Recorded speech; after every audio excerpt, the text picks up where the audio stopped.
Let's run it up. Let's run it up. Yo. What's good, chat? What's good? What's good? What's good?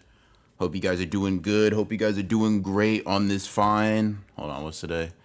This fine Tuesday evening.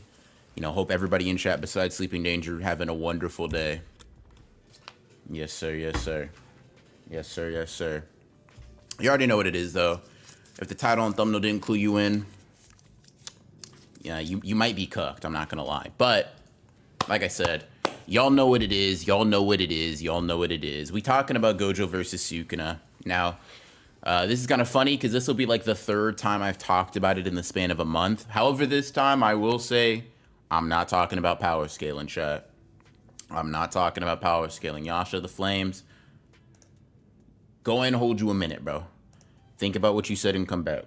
Anyways, you already know what it is. We talking about Gojo versus Sukuna. We talking about it as a fight rather than who wins, blah, blah, blah. Boring power scaling stuff, right, chat? We hate power scaling over here, don't we? But I've been seeing a lot of, what's the word I'm looking for? I've been seeing a lot of discourse surrounding Gojo versus Sukuna. I'll pull up some of the tweets in question that have been kind of causing it. I just want to clarify before we get into it. I don't got no beef with nobody. If you think Gojo versus Sukuna is the worst fight in the world, do your thing. If you think this is the best fight to ever grace anime and manga, do your thing. I don't really care outside of talking about it and giving my 2 cents. So don't even worry about it. These tweets are not gonna be brought up maliciously, chat. Just so y'all know. Just had to let y'all know real quick because I know how y'all get. I know how y'all get. Especially you, Sleeping Danger. Bad person. Here, let me Gojo versus Sukuna so I can open this up. I could open up Google Docs, but I'm gonna do it on Notion. That way, y'all don't get blinded. You know, you can say, you know, you're welcome, chat. You're welcome. Yo, man, Ronan, you're the greatest. Blah blah blah. I know. But in any case, yeah, what we're here to do, talk about Gojo versus Sukuna. In general, I want to kind of go through and grade the fight on a lot of aspects that I think are important in Battle Shonen fights, in JJK fights, etc., and then talk about the broader topic of whether or not it is overrated or underrated based on a couple of standards. So, Sleeping Danger, thank you for the 14. No death threats, L stream. Hey, bro, I mean, I can threaten you in Minecraft or IRL. I don't know. You know what I mean? Like, if you want to spice up the stream, like, I'm down. Right, like I'm more than down. Like if you feel like that'll really make the stream better, bro, I might be willing to take the suggestion. Is all I'm saying. I might be willing to take the suggestion. All right, hold on. Let me do my promo, chat. Let me pretend I'm a YouTuber for a second. We talking about Gojo versus Sukuna. Let's see. How should I phrase this? Gojo versus Sukuna compared to other shonen fights on stream today.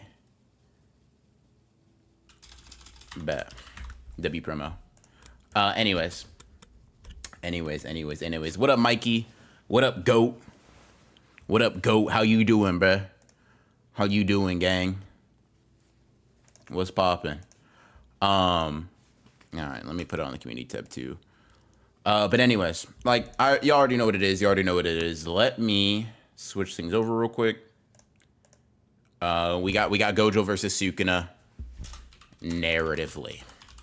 So first things first, I kind of want to ask y'all, I kind of want to field the chat for some questions.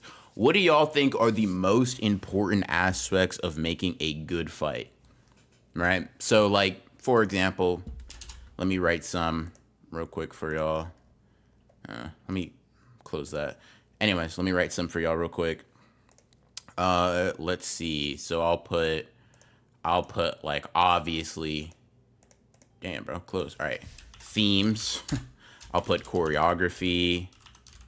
I'll put conclusion, power system, you know, like stuff like that. Bro's done 2 streams in 1 day.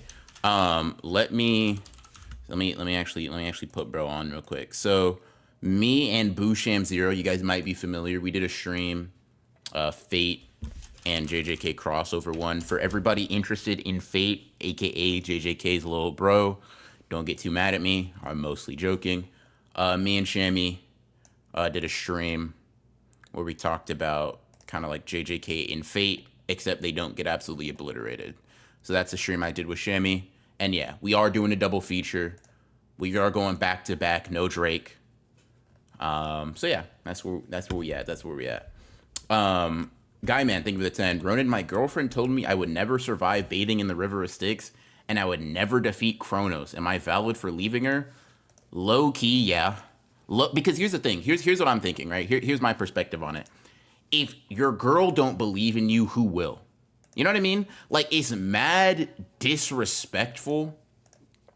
It's mad disrespectful to not believe that you could survive the River of Styx and beat Kronos. Like, that's kind of crazy. That's kind of crazy. I'm not gonna lie. Let me order these. Let me put conclusion last. That kind of just makes sense. Let me put dynamics around themes. And then I'll do choreography and power system. They're kind of close to each other. All right. So here's what I'm thinking, chat. Here's what I'm thinking. Well, we're going to chat. There's a so much better way to do this. Hold on. Wait a second, chat. I just thought about this. Give me 1 second. Give me 1 second. I realize there's a better way to do this with Notion. Here's when we go. We'll turn that back on. You get to look at, you know, Yuta / Gojo and Sukuna for a second. I'm gonna set something up real quick, chat. In any case, you need a girl when you have the bro Nika hoping you get all the way to hell. Kind of what I'm saying. Low key. All right, man. All right, hold on. All right, fuck this one. Delete. I don't want to delete this view. All right, hold on. 1 second, chat. 1 second. Anywho. Let's see what the fight represents for the characters. If they don't care, I will not care. That's a good point, too. That is a good point, too. I cannot lie. Let me add a new thing. Table. There we go. Here we go, chat. Here we go. Here's what I needed to do. Cool. Now y'all can see me do this on Notion again real quick. So, oops. Gojo versus Sukuna narratively. All right, where's the table at? Oh, what the hell? Oops. Table. All right, cool. So you just got Gojo versus Sukuna, and then we're gonna write out all the things. Let's see. Where's the viewer rating? Works. Bar.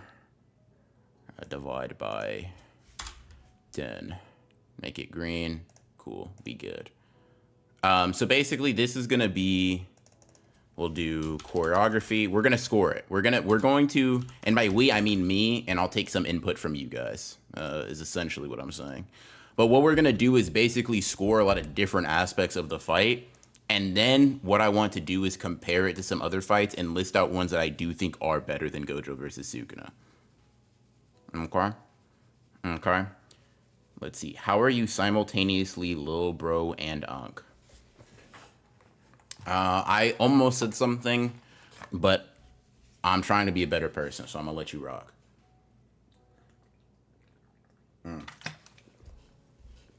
I almost said something, but I'm gonna let you rock, Dane Simonson. Yeah. Honestly, if the fight ends in a shit way, it kills the whole fight. That's fair. Okay, so we'll do this one by one, actually, chat. Let's start real simple. Let's start real easy, real calm. All right, let's go. Let me rename this to dynamics, right? I'll pull up some Gojo versus Sukuna shit. How do we feel like Gojo versus Sukuna, like as opponents, as characters interacting with each other, work off of each other narratively? Like, do we think the Gojo versus Sukuna dynamic, let's start with some internal comparisons, is one of the best we have in JJK? That's I'm curious. I gotta field some questions. I gotta field some questions. I gotta know. I gotta know. I gotta know. They were excellent. Okay, 6 out of 10. I think the fights in. Okay, because I honestly think the dynamics are pretty good. Like I think the dynamic between Gojo and Sukuna is cool. I don't think it's the best in the story. I don't think it's the best in the story by any means. And I'm gonna be that guy. I'm gonna be that guy, right? And I'm going to say what I feel like is the obvious answer. But Yuji and Marito's dynamic is better. Yuji and Sukuna's dynamic is better. Like I feel like those two things are quite clear, quite obvious, quite in your face. But let's see what chat's thinking. Sleeping Ninja thinking with a 35. In terms of place in the narrative, what fight in other series is closest to Gojo versus Sukuna? In terms of place in the narrative, what do you mean exactly? Because like you could say what's the word I'm looking for? You could say Netero versus Meruem is probably a pretty close analog to like Gojo versus Sukuna in concept. Now, in execution, they're vastly different, right? Very, very much different. But I would say that, in idea, in premise, maybe even in placement within their respective arcs, they're kind of similar. But yeah, I think Chrollo and Hisoka had a better dynamic. I'd have to think about that one, but it doesn't necessarily come to my mind. I basically think this, right? Gojo and Sukuna don't have one of the best kind of like relationships and interactions within their own context in their own story. I'm not gonna lie. I think it's pretty good, but it's not the greatest thing I've ever read outside of that context. Meruem is written way better as a villain. I don't even disagree with that over Sukuna, personally speaking. That's not ridiculous to say that. That's not ridiculous to say that. I think Gojo's better than Netero, but I'm saying that as someone who's like been around what's the word I'm looking for, like Gojo analysis and intellectual discussion, engaging the character more so than the other. So it's kind of hard to say. Like I haven't sat down and thought about Netero's character enough to pretty definitively say I like one more than the other on equal footing. Because for me, I think one of the things about Gojo and Sukuna is that a lot of their, it's not even that a lot of their closeness is implied. I think people kind of have the idea that if you want more stuff being explicit, you're somehow like a dumb doo-doo head that can't pick up on basic implications. And that's not really the case, at least for me. I'm not saying that like everything has to be spelled out. I think the last chapter for Gojo does quite a bit for the dynamic and the heavy lifting. I think the introduction is pretty cool. And I think there are moments where you can see sparks of brilliance where they're both kind of feeling themselves a little bit. But as far as I'm concerned, in terms of like that entertaining aspect or their interactions in that regard, I honestly could have done with even more like banter. Like I'll say, I think it's chapter 224. That to me is the pinnacle of what they're feeling put onto a page. The chapter when Gojo and Sukuna are just throwing hands pre-domain battle is to me what I wanted Gojo versus Sukuna to be emblematic of across the board.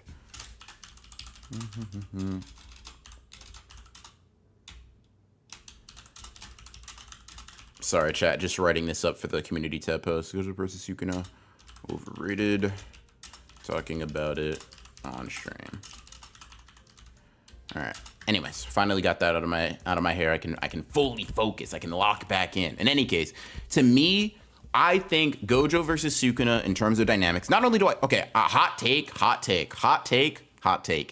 I think chapter 224 is still one of the best chapters of Gojo versus Sukuna all around, and it is probably the best outside of 236, in which Gojo really is reflecting on his relationship with Sukuna and his purpose as the strongest in that fight, etc., etc.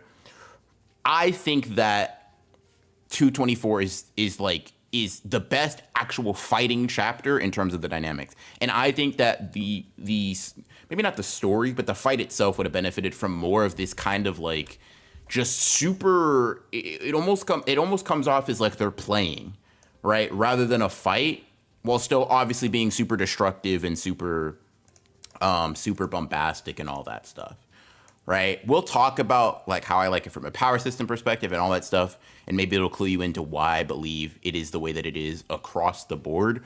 But generally speaking, I don't think that the heights of 224 in terms of the characters interacting are matched until the very end. I just don't. Like I think that Gege puts it on the back burner a little bit in lieu of showing us different aspects of cursed energy, of domains, binding vows, chanting, all that good stuff. So that's kind of how I see it. What round do y'all prefer more, round 1 or round 2? That's honestly a really good question. That actually is a question I haven't thought about. Round 1 or round 2? Round 2 has the benefit of the really good Gojo conclusion. Round 1 has the benefit of this chapter. I will say that I think I look more fondly on round 2, though. I think I look more fondly on round 2. All things considered, I think I look more fondly on round 2. So I'll say this. For dynamics, I'm thinking a 6 out of 10. Right? I'm thinking a 6 out of 10 for dynamics, chat. Like I don't think that's too crazy. I don't think that's ridiculous to say. I don't think that's ridiculous to say.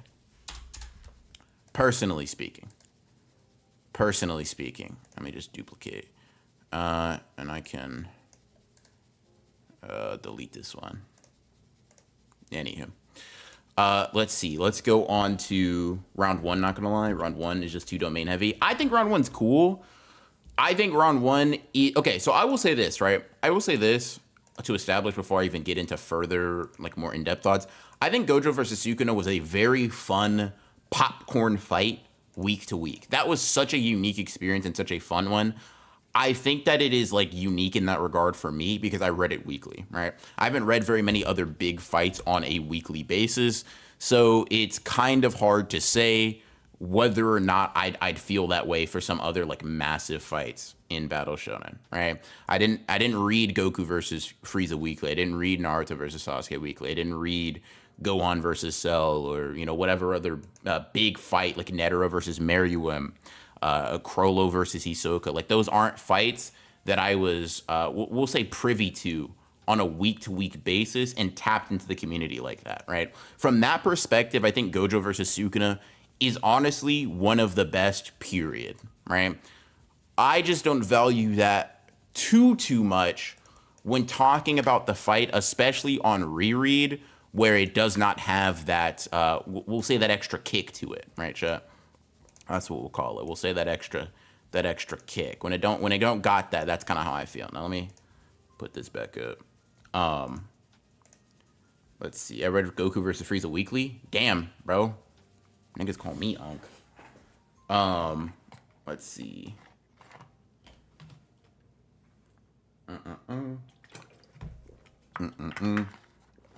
BR, what else could you have been doing in the 80s and 90s other than reading Dragon Ball?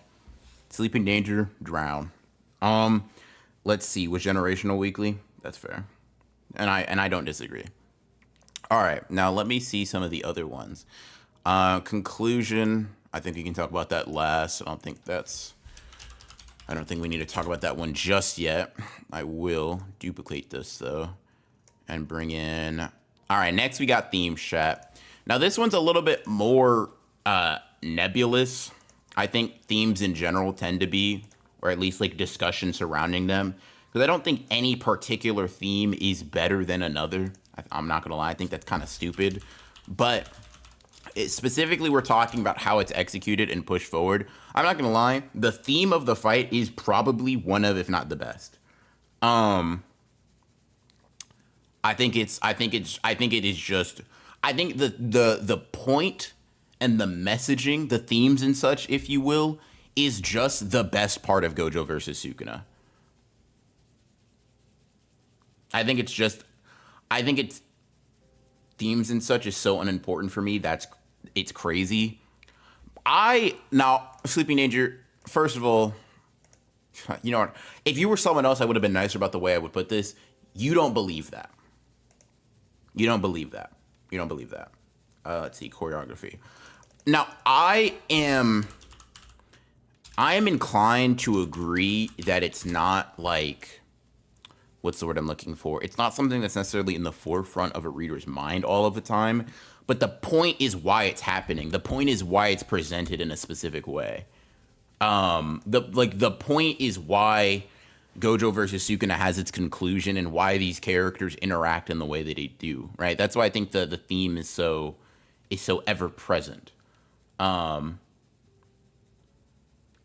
think though that the purpose of this fight, like having these two characters that are, you know, pretty alienated for a majority of the story, almost like come together to express themselves, more Gojo than Sukuna, right? But enjoy almost the fruits of their labor. Like only they are able to enjoy this fight in the way that they are because of how hard they've worked to achieve their strength, how single-minded they've been in their pursuit of it, and, you know, the natural talent that they have that's allowed them to get this far, right? I think the themes in such present themselves really well when looking at chapter 236, right? Now, that's very controversial. Try to look at it outside of the fact that it's the conclusion, more so that it's just the messaging. I think that Gojo versus Sukuna is wrapping up Gojo's character. So I give a lot of extra sauce to this fight because I think that this is basically not Gojo's, you know, I am you moment in terms of actual point or realization, but more so like a pretty big pinnacle of his character, right? The conclusion to his narrative, or rather, probably more aptly being the "you are me" thing, as that might be the conclusion to Yuji's character, assuming no part 2 or whatever, right? I look at it as that. I think this fight does a lot for that, and I think this fight does a lot for Sukuna's messaging. Whether or not you fuck with how it's shown after the fact, I'd honestly be willing to give some ground on that. But I do think that, like, when just looking at this chapter's contents and looking at what it means for Gojo's character, him finally getting to be humanized through his strength, through that endless pursuit that had made him so lonely before. I mean, I fuck with it. I rock with it kind of heavy. I'm not gonna lie. I fuck with it kind of heavy. I'm not gonna lie. I would go so far as to say it's by far the best part of the fight. By far, I might be doing tricks on it, chat. By far, it might be kind of crazy. By far, it might be a little nuts. But I do think it's the best. I do think it's the best. Like 8 out of 10, maybe 8.5. I can be convinced. Let's see. Zenitsu, thank you for the 10. Gotta go soon, but the thing I found most interesting with the fight is the dynamic of Gojo testing his strength versus Sukuna searching for new strength. It's interesting how the fight explores Gojo. I agree. I think honestly, Sukuna is at his most. Is Sukuna at his most interesting here?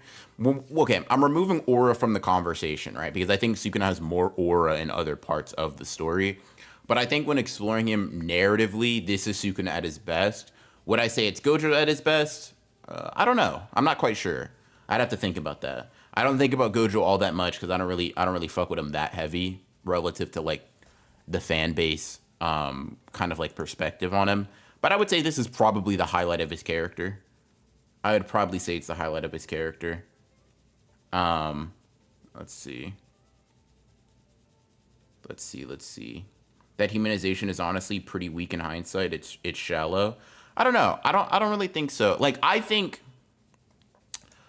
don't think so. I don't think so. I think it's just someone finally speaking Gojo's language. All right? It's okay. Gojo is a gardener in a world of flowers. He has never met another human before, or rather the only other human that existed in his life was Geto. Geto left, Gojo evolved, and he was left with flowers for another decade. In comes Sukuna, another gardener, another human, the only other one that he could possibly even perceive.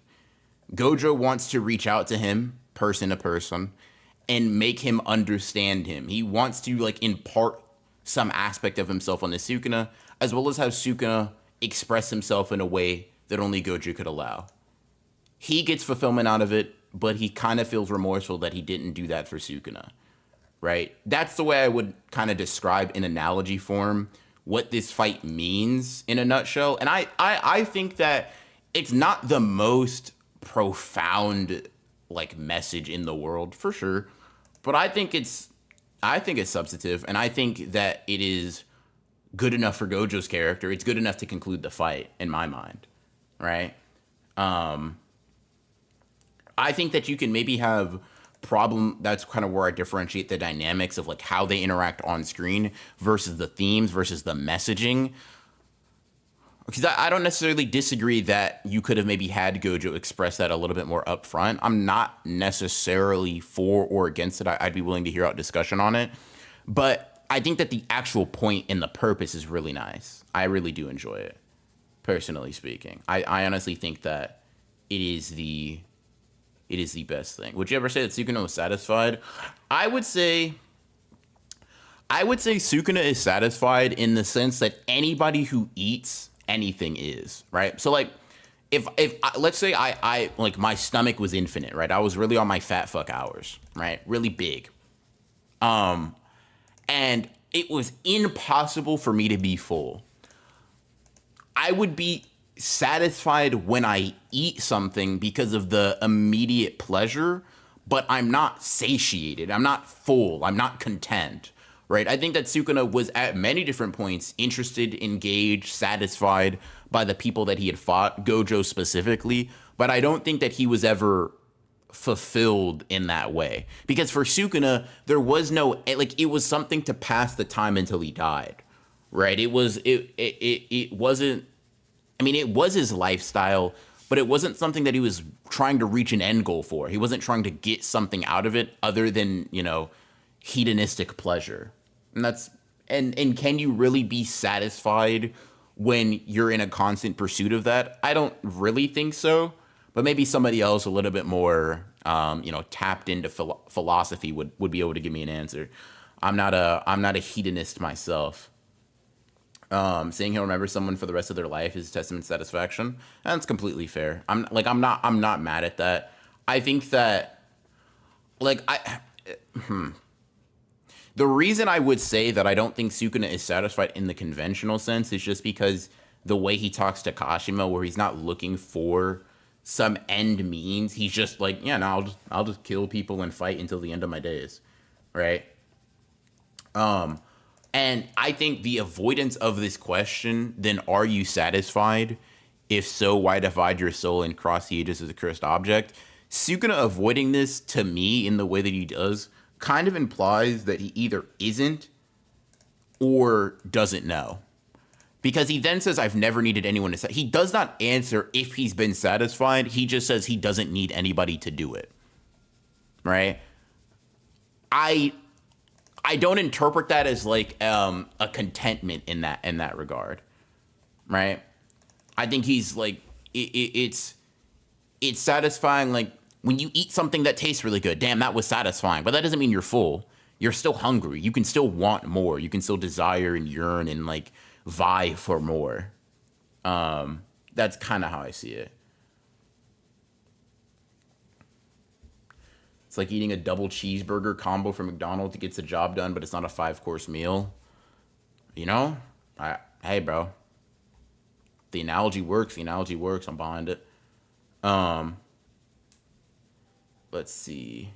Can't lie, could tell Sukuna was going to win this fight by how Gege was telling it. We were getting most of the good guy's perspective and thought process throughout it. I mean, I think the fight was decided from its outset, because Gojo winning would leave everybody with no actual story left. Like, if Gojo wins, Kenjaku's cooked bad. And it's like, it's not even a fight. You might as well off-screen it, in all honesty. Especially now knowing that Arame would just kill themselves. Like, Arame's a non-factor. And then you would have what? Yuta, Kashimo, if he wanted to join, I guess. Kashimo would probably fucking crash out and, like, genuinely, not like the Twitter version of it, but, like, I mean, like, genuinely crash the fuck out. Like, what the fuck just happened? Run up on Gojo, get clapped, whatever. But I mean, Yuta, Maki, Hikari, Yuji, Choso, Takaba. Like, they're cooking Kenjaku. You might as well off-screen it because that's how bad it's going to be. Right? Let's see. Someone's asked an editor if they ever get burned out, and he said he either can't get burned out or he burnt out a long time ago. That's fair. That's an interesting thing.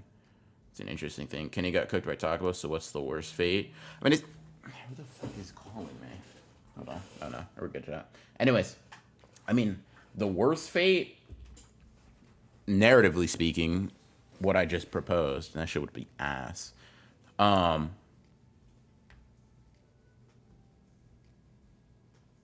may not have been satisfied the way Gojo did, but it was never willing to die for it. He didn't care about that to the point he would have risked anything for pleasure for fighting strong opponents. Do you think the villains had some plot armor?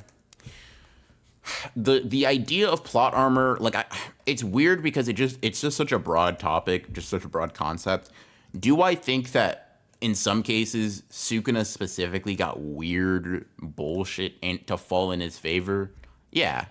But I also think that, like, Yuji and Co. also get specific bullshit to fall in his favor, or to fall in their favor, rather, in a way that's, like, fine. I think sometimes it seems a little egregious because of the overt nature. Like, he doesn't really do much to try to hide it from you, but I don't necessarily think it's the worst thing in the world. Sometimes it's annoying, but I don't think it's as ever-present of a problem as it felt week to week, and as some people would like to say. It's an issue that you can bring up, but it's just not one that I think is the end-all be-all in a discussion of, like, Sukuna's conclusion.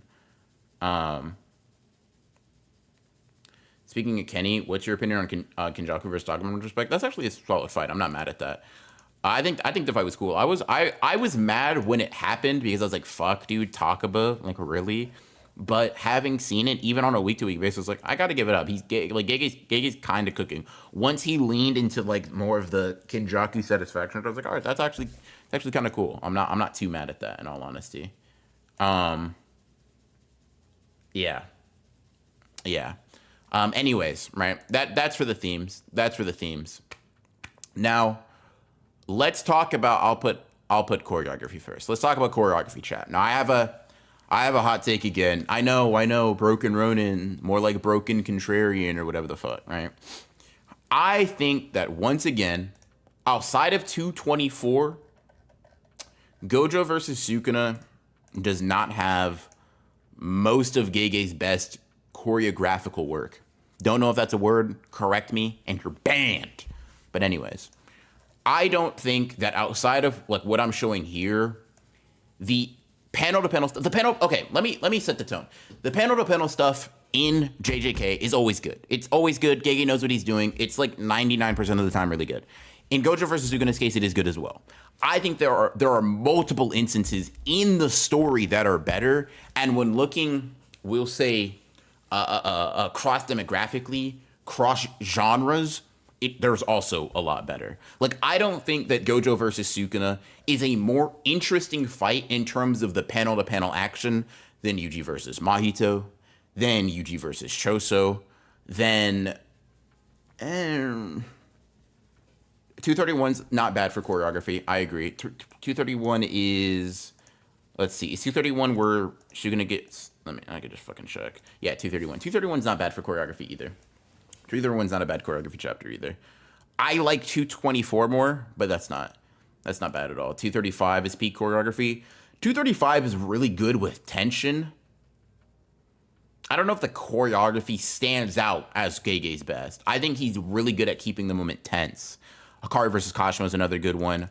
I'd give Yuta versus Sendai over it. Honestly, now this is one where niggas are gonna be like, bro, you just saying anything. Genuinely speaking, I'd say I like the action moments. This kind of bleeds into Power System, so it might not be fair, but I kind of give it to Megumi versus Reggie too, if we're just being honest, right? But I genuinely think that the choreography is cool. Like, it's fine, it's good, but it's not great. It's not Gege's best, and it's certainly not the pinnacle of the media.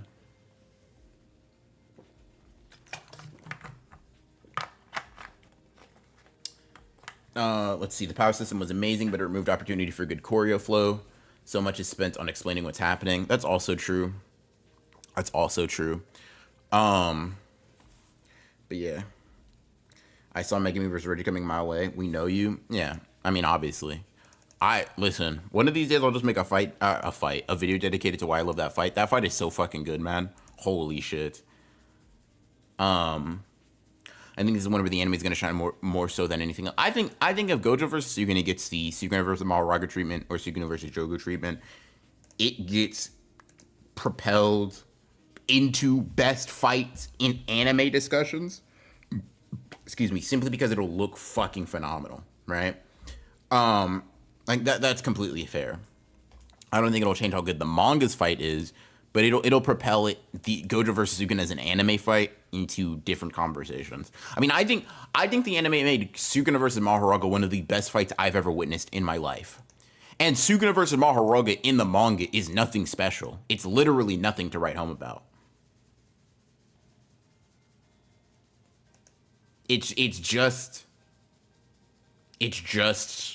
like, it's a good fight.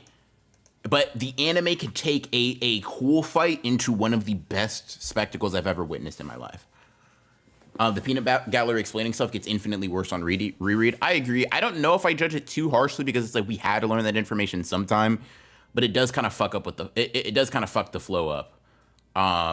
Dude, even if it gets Yuji versus Mahito treatment, the anime versus Gojo, or the anime Gojo versus Sukuna will be insane. Oh, 100%. 100%. Now, it might not because MAPPA decided to be like a horrible company and give like their very fucking talented animators no time to work on shit. But, which kind of leads them, feeling a little done dirty. Who knows if we're getting like Vincent Chanzer, like is he coming back? I don't know, right? Like, a bunch of really talented names like that. They might not be pulling back up, but I'm gonna cross my fingers because I need these fights to look phenomenal. In any case, and make it also add additional scenes to enhance the theming. That's 100% sure. I don't disagree at all. I need whoever was involved in the Naruto and Sasuke versus Momoshiki fight. God, that would look so genuinely ridiculous. Damn. Anyways, I said that to say the choreography is cool. It's not a top 3 fight in JJK in that regard. It isn't. It isn't. Let's see. Let me ask you this, chat, while we're talking, since we're comparing. Do you think Gojo versus Sukuna is the best fight in JJK? I'm not expecting Sukuna versus Mahoraga. Like, that fight only happened because the awful work conditions forced them to hire external talent, who themselves got screwed over, sadly. Yeah, I mean, I'm not holding my breath for it. It would obviously be amazing, but yeah, Mappa kind of shot themselves in the foot, and then the other foot, and then the hand, and then the other hand. So I mean, I can't be mad if people are not willing to go back. I'm also in the hell no category, personally speaking. Yuji versus Sukuna.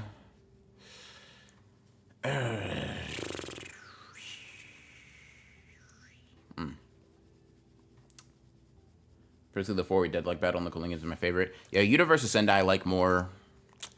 Yuji versus Mahito I like more. I don't think I like. It's tough. Okay, so here's what's kind of tough for some of the shorter fights.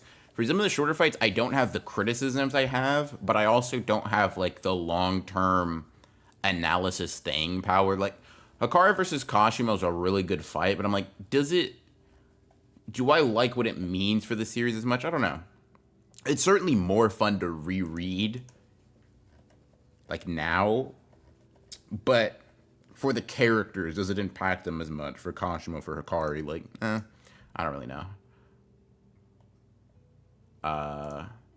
The best fight is Amaki versus Zen Clan. It's funny. I don't really even. That's not even one that pops into my head when I think about like best fights. Not because it's like bad or anything, but just because it's just not one that really does come into my head early. What do you say, Sukuna like that? Because that's what you're supposed to say. Let's see. Yuji versus Maito. Both rounds of Maki versus Naoya. Yuji versus Choso. Kashima versus Kari. Megumi versus Reggie are all better. I like Megumi versus Reggie a lot. I might be able to co-sign that one. Guy Man, thank you for the 2. Yuji versus Higuruma. I like. See, that's an example of it being the opposite problem. Not the opposite. No, I'll say it's a little bit hyperbolic, but the opposite problem where I'm like the action itself is kind of whack, but damn, is like the emotional impact of that fight off the charts. I think that one's just like really fucking good emotionally. I think it's. I would hesitate to say it's one of my favorite fights because I think action-wise, it's lackluster in the sense that I had higher expectations and it fell below them, but just the fight wasn't meant to be super in-depth in that regard, so it's kind of whatever. But the emotions do some heavy fucking lifting, man. They do some heavy fucking lifting.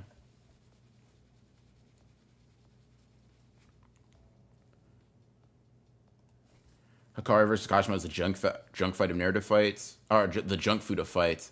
Really good, but also pure fat on the narrative side. That's actually a W. I like that analogy, to be honest. I'm not mad at it. One of the best, at least. Like, I don't think anybody's disagreeing with that. Well, at least I don't think anybody's disagreeing with that. But it's not a contender for a favorite. I don't know. Anime choreography will fix. Trust Higuru bros. Yeah. Let me see. Choreography, I'd give it like a 7. I think it's cool. Now, chat. This. Do you think Toji stands a chance against Sukuna? Fuck no. Toji gets gripped by his face and thrown into the pavement at the speed of light by Sukuna. Like, if he's at full power. Holy shit. That's so bad.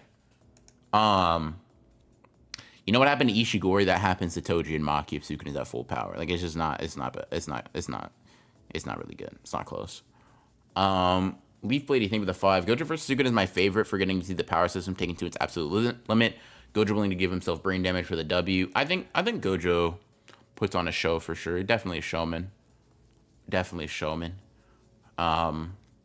Okay. I'm not mad at it. I'm not mad at the take. Shadow Star thing with 5. Kashima versus Kari is basically fuck themes, let's fight. That's one of the things that makes it so good. Yeah, I'm not mad at that take either. I think it's just a very fun fight. I think it is one of the most fun fights to read and revisit in JJK. It's funny to think now that people for like 4 chapters were getting slightly tired of the Hikari heals, Hikari domains gimmick. Like, little did they know Gege was just preparing us for the Sukuna cycle. It's funny as hell. Do I think Yuta Soul is Kenjaku? I think he could probably beat him.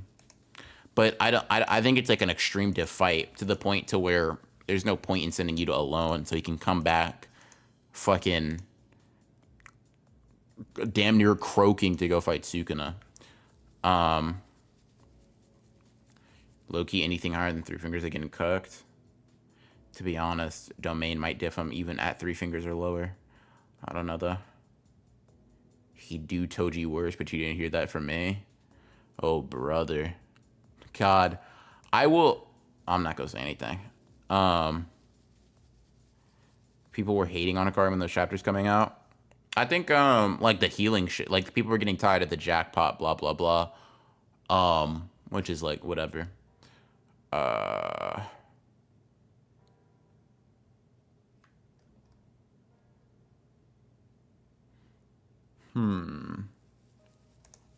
Let's see. How do you feel certain characters are making a top 10? I don't know. You're going to be bad at it at first if you're, like, trying to do it over and over. I mean, there's going to be some obvious ones if you're looking at, like, JJK, Sukuna, Gojo, and then it gets contentious. You just got to think about feats that you see, the context for certain feats, statements that you get, who's saying it, why are they saying it, how reliable of a narrator they are. And then you just start putting shit together, start comparing, listen to other people's opinions, see why they come to those conclusions. Think about them logically. If you agree, it's fine to, apply that for yourself. if you don't, figure out why you disagree other than a gut reaction or like liking a character more and reason through it. The best way to power scale, or the best way to get good at it, in my opinion, if you're genuinely interested in doing it, is just to argue with motherfuckers. Like, not aggressively, not like, you know, fuck you. It doesn't have to be on some Discord debate shit, but like getting good at articulating why you believe something and being forced to defend your stance makes you understand why your thought process makes sense. Because if you can't articulate it, like you don't know why you think Yuta's over Kenjaku, then you probably have no business thinking Yuta's over Kenjaku, or vice versa, right? If you think fucking Kashimo is top 3 in the verse based off vibes, it's like reevaluate a little bit. And I'm not even saying that's wrong. I'm just saying you should probably be able to figure out why you think something. Ronan, come back to bed. Yo, what up, Mast? How you doing, gang? It's been a minute, brother. It's been a minute. It's been a minute. You know, I'm glad this was not a face cam stream, bro. Holy shit. But nah, what up, gang? What up, gang? Hope you doing good, brother. Hope you doing good. Hope you doing good. Has Akari ever done a Black Flash? No, that would require him to be cool. Arame clears the verse. Holy shit. Get her past Akari. Or get them past Akari, sorry. Let's see. Let's see. Thunder God Kashimo. He is a god, therefore he scales above monsters. Godzilla is a monster. Oh, yo, chat. That Godzilla is a bro. What the fuck do y'all let me be talking about? I went back to make the short, obviously, for the challenge or whatever. And I was like, y'all just be letting me say anything, huh? Y'all just be letting me say anything, huh? Y'all, like, first of all, Sleeping Danger and hello. How did I know it would be you two on my dick, bro? Like, this is not free real estate. Find somewhere else. Haba the monster? Yes, sir. Could Sukuna take on Godzilla? Fuck no. Getting stomped. Like literally stomped. Where does Kashima actually fit in terms of power versus current cast? Not counting Mythic Beast, because that's basically a kamikaze on his part. Good man, just checking in terms of support. I appreciate that, gang. I appreciate that. I appreciate you. Excited for the next chapter, gang. Excited for the next chapter. I'm tuned in. I'm happy you're getting back on your shit though. That's always good to see. But yeah, Eno versus Charles was peak. Yes, sir. Let's see. Kashimo is just like, he's in the same tier as like the Yutas, the Makis, and the Hikaris. I would say he's vaguely below Yuta. Maki's a tough one. She might just be a bad matchup for Kashimo. But like Kashimo would just he could be a heavy hitter. That's all he is. Do I think Yuji could beat 15 Finger Sukuna or Megana? There is no. Okay, let me. How should I say this? There's a very small handful of full power versions of Sukuna. By full power, I just mean like he's not being like soul damaged, that Yuji could deal with. Like Yuji, God, bro. Most of the caskets fucking. Like honestly, I don't think we see a single non-Gojo combatant that can fight 15 Finger Sukuna and not get absolutely cooked, bro. I remember seeing someone. What was the fucking tweet, man? I think someone asked if like Yuji could fight full power Sukuna, and I was like, dude, Yuji can't 1v1 some of the most weakened versions of Sukuna we see in the story. Full power Sukuna grabs that nigga by his face and cleaves his brain into a trillion different molecules. It's so bad.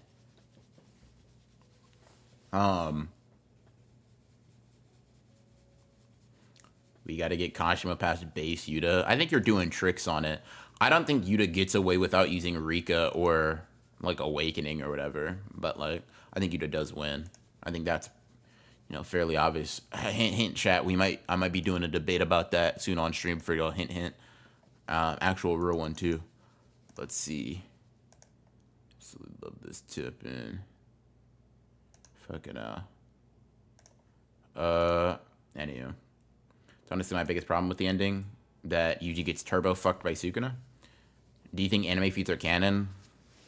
I don't really give a fuck about canon. I think like when you're having an argument, it just lay out what you're talking about. Are you talking about like anime scaling included or not? Right? I think it is and this is just a personal thing. It's not like a judgment on anybody who does care. I just don't give a fuck about like the canonicity of like shit that is an adaptation of the manga. It's like, yeah, man, there are some discrepancies, but they're not ones I particularly care to parse in the sense of like determining their value in that regard. Yuji gets one tapped by Jogo. Now base form Jogo, no. But if we're talking about like super volcano mode 1 or 2, yeah.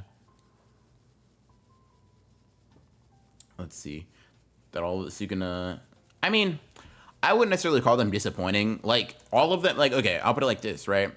If you take out Gojo and Sukuna, there is not a single character that the anti-Sukuna squad would not low diff together. Like they would, Kenjaku gets embarrassed. Kashimo gets embarrassed. Like there's not a source. Arame gets embarrassed. Yorozu gets embarrassed, right? There's like they're unimpressive compared to Gojo and Sukuna, which I'm not gonna lie, I do wish that they did end up surpassing. I'm gonna keep it a bug, or at least a few key characters, but they're not like let's not like overcorrect. They're still stronger than 99% of the verse. But yeah. Tengen clears is so crazy. Am I tripping, or was it not revealed what Yuji's domain? It just has his slashes. It's just like, I'm pretty sure it's like literally like Malevolent Shrine, but he doesn't say it in so many words. But let me see. Yeah. Here. So you're gonna get hit with the soul dismantle from afar, then Yuji runs up and knees him in the face, but that was the sure hit.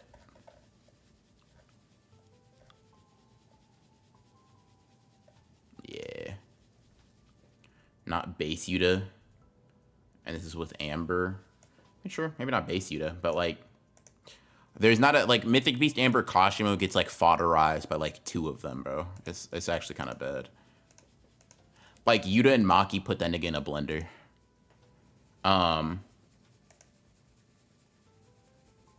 Every sorcerer from another time except Sukuna versus Yuji, Yuta, Maki, and Hikari, they're probably getting cooked. Like, they might win through numbers. So, like, if you're saying, like, Ishiguri, Reggie, Uro, Arame, fucking Yorozu, like, if there's, like, Reggie, whatever, if there's more, they might outnumber them. Hazanoki, maybe. But there's not, like pound for pound, the heavy hitters are heavy hitters for a reason. Let's see. What's your favorite JJK fight? Yuji versus Mahito and Shibuya. Classic, pretty generic, pretty standard. Does the anti-Sukuna squad beat Gojo? I want to make a video on it, but if y'all don't mind spoilers, fuck no. Yeah. Yeah, Mythical Beast Amber has no actual feats. It's kind of just like based on the hype version that Kashima should be like top 3. It is very funny because, so if you eat a curb stomps Kashima no diff. No diff is crazy, but he does win. Take Reggie out of there, he gets low diff. I'm just saying that if you add him into a bunch of like Reggie would basically serve the purpose of like an Ino against Sukuna. You're not expecting him to 1v1, but he does pull up and do some shit. Yeah.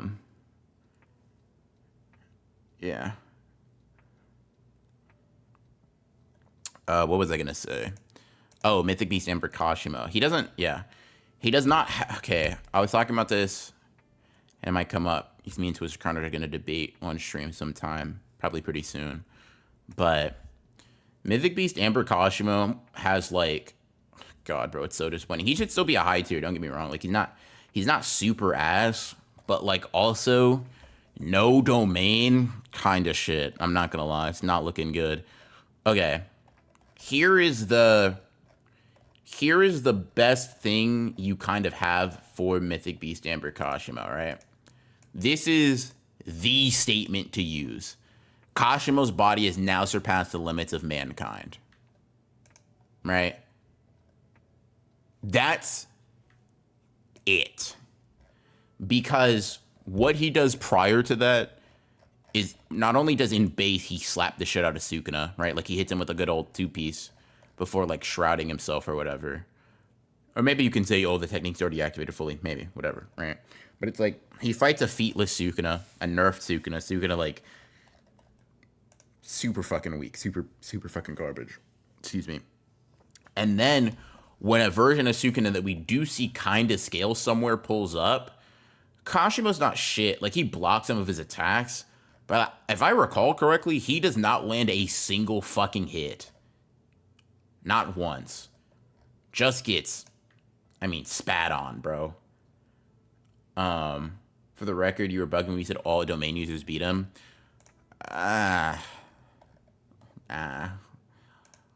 He either gotta remove his attack options by keeping his hands clasped or get fucked by a sure hit. Like, I don't know. All domain users, no. A lot, yeah. Like a lot. Like, yeah, a lot. A lot. Like, really bad. Really bad. Would Higuruma beat Yuta if he reaches full potential? I don't think Higuruma's full potential is all that great. I think that people need to make a distinction between potential and talent. Higuruma's really talented. I don't think his potential is greater than that of someone like Yuta's, right? Talent is like the ability to get like a natural skill, right? Getting good at something very quickly, right? But I think Higuruma could just reach his peak as a sorcerer faster than most. Or let's say this, right? Let's say Yuta's potential is 15, Higuruma's is 10. Because Higuruma's more skilled, Higuruma can get to 8 before Yuta can. But that doesn't mean his top ceiling is higher. So no, I don't think so.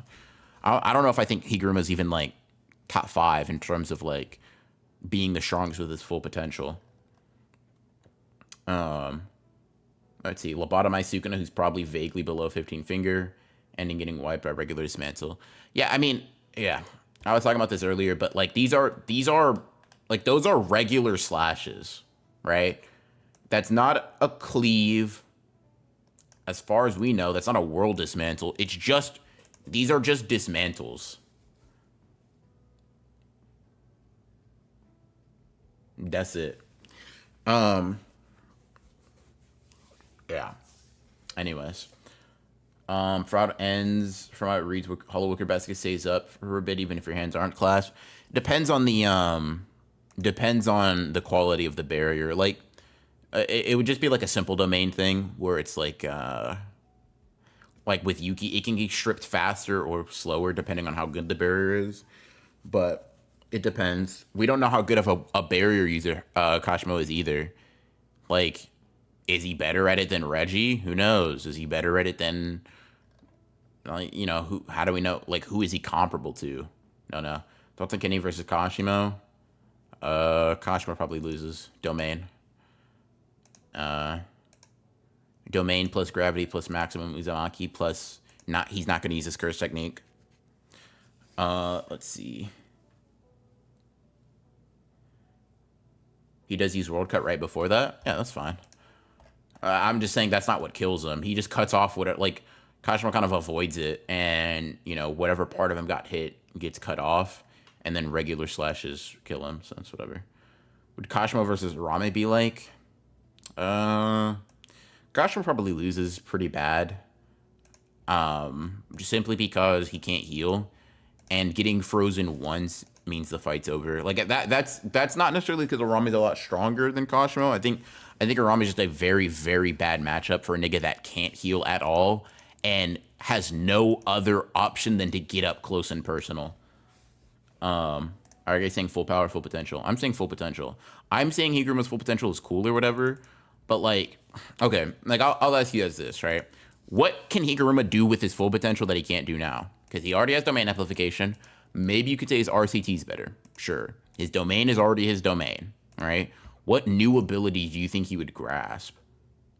Like, And we're not getting into like what ifs, like it's based on like precedent, right? So like for example, we know for a fact Yuta can eat more techniques, right?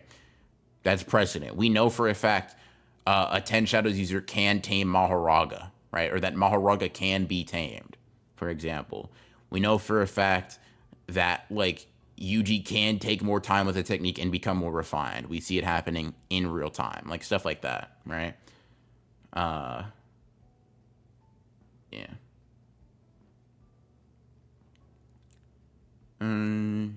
He pays off the judge and gets a death sentence every time. Totally.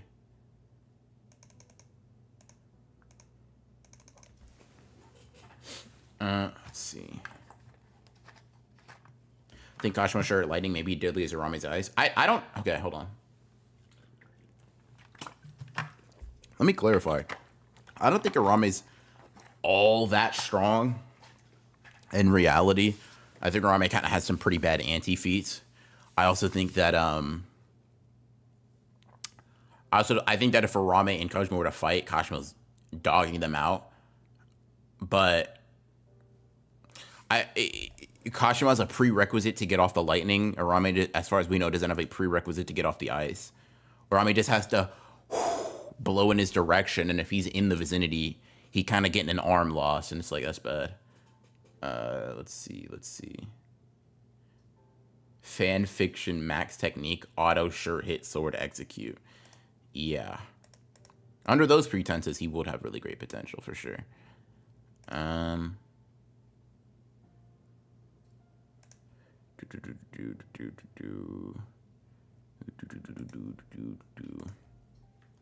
Stop looking at Discord.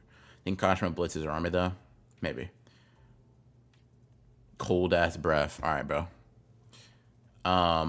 Sleeping Nature thing with a 14. Other than Yorozu, who's most glazed scaling wise? Fuck, bro, don't piss me off. Yorozu scaling is so ass. Shit. Most glazed. People do be kind of glazing base Kashima a lot. I don't know if I'd say he's the most glazed. Honestly, recently, end of series UG. Like, I hate to do it to him. End of series UG gets polished, bro. It's so nuts. Also, think of the 14. M3D, think the 2. Maito, yeah, you're laced. 6 said Yorozu top 3. He don't mean that. I guarantee you he doesn't mean that. Like, he doesn't believe that for a second. Yorozu top 3 is like potentially the dumbest thing 6 could think. I know he doesn't believe that. Yorozu, there's not an, oh my god, bro, don't piss me off. Yeah, no, Yorozu's ass. After the Slender, UG deserves the glaze. I'm not mad at the glaze. I'm not like sitting here like fiending for him to get more hate. It's just kind of how I see it. Do you still think Toji beats Mahoraga? Fuck yes. I think if you take away his kit, no. But then it's like, you know, a nigga that's not really how Toji pulls up to a fight. But yeah. Be right back in on Yorozu. Yorozu's so fucking, like, she's not even weak, but top 3, like, you'd be, don't piss me off, bro. Don't piss me off. It's true, she top 5. Y'all are trolling and I'm falling for it. I can't even get wrapped up in it. It's all good.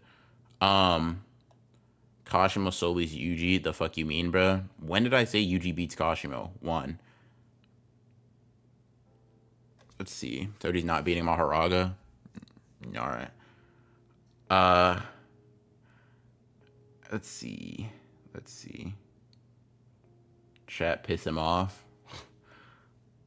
God, bro. Make me want to remove that fucking wrench. That's crazy. You're supposed to be on my side, gang. Is she even top 10? I don't know. I wouldn't rush to put her there.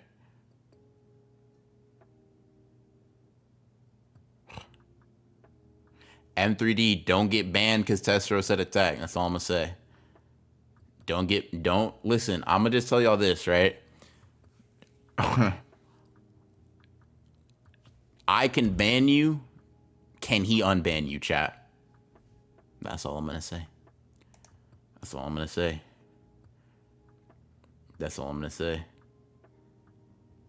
Where does a fully realized Nobara rank? God, bro, I don't know. Like, if she gets stronger, she could be high, but if her physicals are still the same, don't tell Mikey I said this. Nobara, cool. I'm so glad she came back. But if her physicals are still the same as Shibuya, she's not strong at all. And if her a fully realized whatever has better stats, maybe we can have that discussion.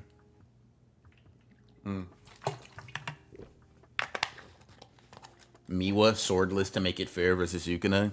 Miwa's red bleach. She knows that the blade is her. She cooks. Let's see.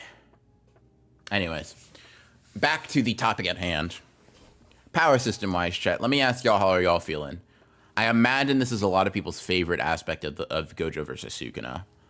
I imagine this is a lot of people's favorite aspect of Gojo versus Sukuna. It's not mine. I'm gonna spoil it, but I'm curious how y'all feel. Excuse me.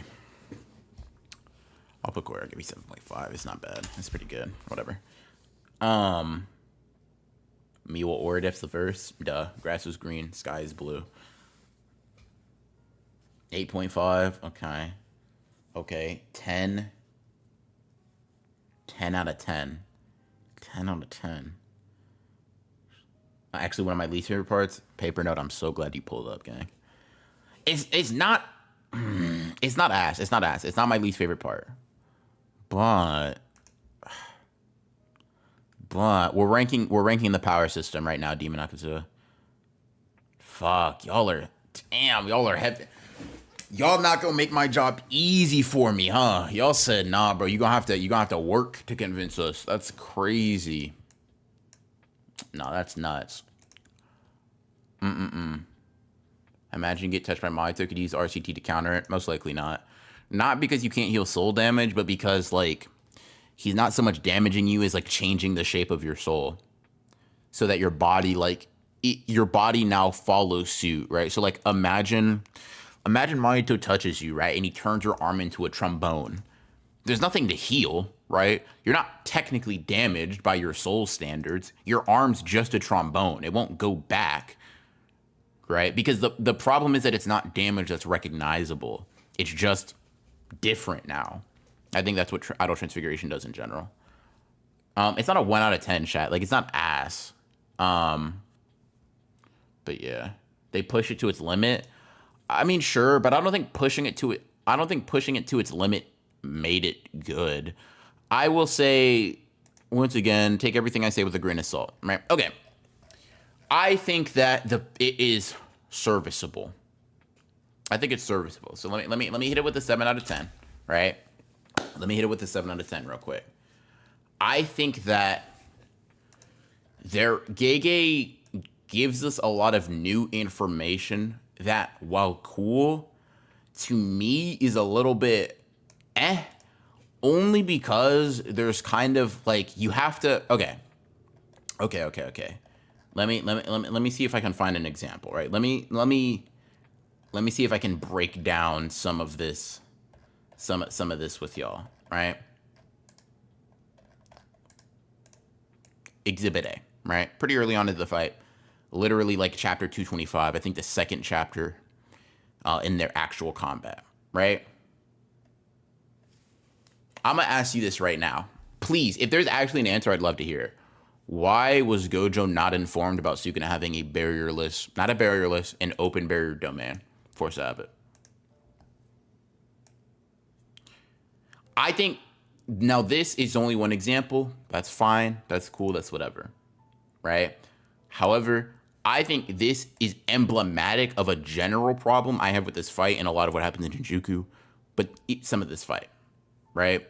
And it's that Gege will allow cool shit to happen at the expense of making certain characters dumber to make it happen as a facilitator, right? I think you have to, for example, chanting, right? Why is chanting something we've only been introduced to 223 chapters into the manga, right? jujutsu is subtraction, right? Now, I like to consider myself pretty knowledgeable about JJK, but I don't know everything, right? So if y'all can give me an instance in which we see this idea, damn, nigga, zoom in. If y'all give me an instance in which we see this idea perpetuated earlier, I'm down to read it. I'm down to see how I feel about it, et cetera, right? But as far as I'm trying to recall, I'm not being ratty, whatever, right? But this is like the first time we have this put in so many words, right? To excel at jujutsu is to excel at subtraction. That's cool, that's fine. But it leads to us seeing chanting and signing for techniques for the first time, right? I would then ask, I'm not saying every sorcerer has to use it, right? In the same way, not every sorcerer has to use binding vows. That's fine. But binding vows, revealing one's curse technique, those are things that are well known. And because they're well known, certain characters use them in different ways. Domain expansion is a chant. But a domain expansion, okay, so I guess I should have gotten ahead of this one and figured, right? A domain expansion, as far as we've known, there's never been the option to subtract past that, right? Gojo uses one hand sign, but once again, domain expansions have never been explained how someone comes up with a sign, why someone signs a certain way, or if they have to say it, or blah, blah, blah, blah, blah, blah, blah, right? Like, they use hand signs and they say shit, domain expansion, right? But, like, Megami also says max elephant. That doesn't mean every sorcerer in the verse has to call out their curse technique. Geto doesn't say curse speech manipulation. Fucking, I don't know, whatever. I think he actually does call out his curses. It's a bad example. But a sorcerer doesn't need to call out all their techniques. Gojo doesn't call it every time he uses infinity. Sukuna doesn't call it every time he uses dismantle. Choso doesn't call it every time he uses like supernova or convergence or whatever, right? We get text sometimes, but the characters don't always like exclaim it, right? How would he know how the open barrier interacts? The reason, I mean, he doesn't necessarily have to know how the open barrier interacts, but if you know that the range expands past yours, it might be good to note that the sure hit might also hit there. Considering Gojo's a super genius, I imagine that he would be able to put two and two together. Even if you say that, right, there is the fact of the matter that everybody else is still debating it, which implies they've not talked about that beforehand, right? Like, every single person. Choso says this here, and everybody else is like, what? That's impossible. Which implies they've never talked about it. Like, they just, like, Choso and Yuji just kept that shit to themselves. Which, once again, it's not plot breaking. It doesn't make the fight ass. It's just one of those things to where, in order to get the suspenseful scene you wanted, Gege, you had to make the characters a little bit fucking dumber than I think makes sense. Do you think Gojo's a fraud? No. This is the type of explanation I expect at the start of the series because it's so fundamental. I agree. It doesn't have to be literally at the start, right? And it doesn't have to be, the full extent of it did not have to be said to us, right? Gege's done callbacks like that before. Let me see if I can, let me see if I'm remembering something real quick. Let me go to chapter, what is it, 11, where Sukuna makes the binding vow? Let's see. Okay. For example, right? We learn about binding vows pretty explicitly in chapter 11, right? Doesn't matter if you believe me or not, this is a binding vow. I'm the one who'll be punished if I break it. Gege did not tell us all there is to know about binding vows. He did not say that you can make a binding vow with yourself here, right? He does not say what the context of certain binding vows are or what you can do a binding vow for, whatever, right? He just says it's based on mutual interest. It's important in the world of jujutsu, right? It's just a thing we should know. In a similar way, we should know what a curse technique is. In a similar way, we should know what curse energy is. Blah, blah, blah, right? I just think it's an important thing to know about chance. I think it's an important thing to know about signing, right? It's important to know that it's not ritualistic, but like something that actually amps. For example, right? Let me like, characters in general oftentimes shout the name of their abilities. Like, what if I said, bro, obviously Goku saying Kamehameha made his attacks 20% stronger, because he says it. It's like, no, nigga, saying the ability and making a hand motion does not mean that we should automatically conclude there is some in-universe power-up that happens, right? If you're able to pick up on that, that's cool. I'm not saying you're lying. Low-key I am, but I'm not saying you're lying. I'm just saying I think something so integral to the, like, to how cursed energy works should be made clear, right?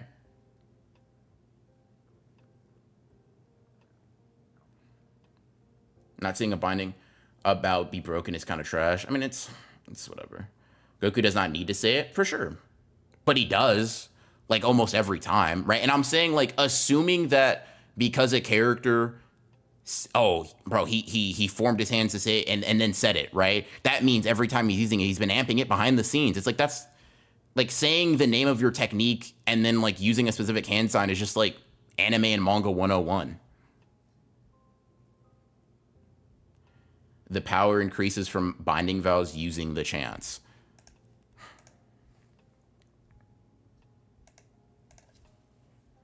Okay. I'll ask this then, right? Why is no other character, even characters that use attacks from long range, ever even thought about it, made mention to it, right? I can shoot the ball, shout Lip Pookie Bear, and get a 50% increase. W. If you didn't know that already, from like the patch notes, L reading comp. L reading comp.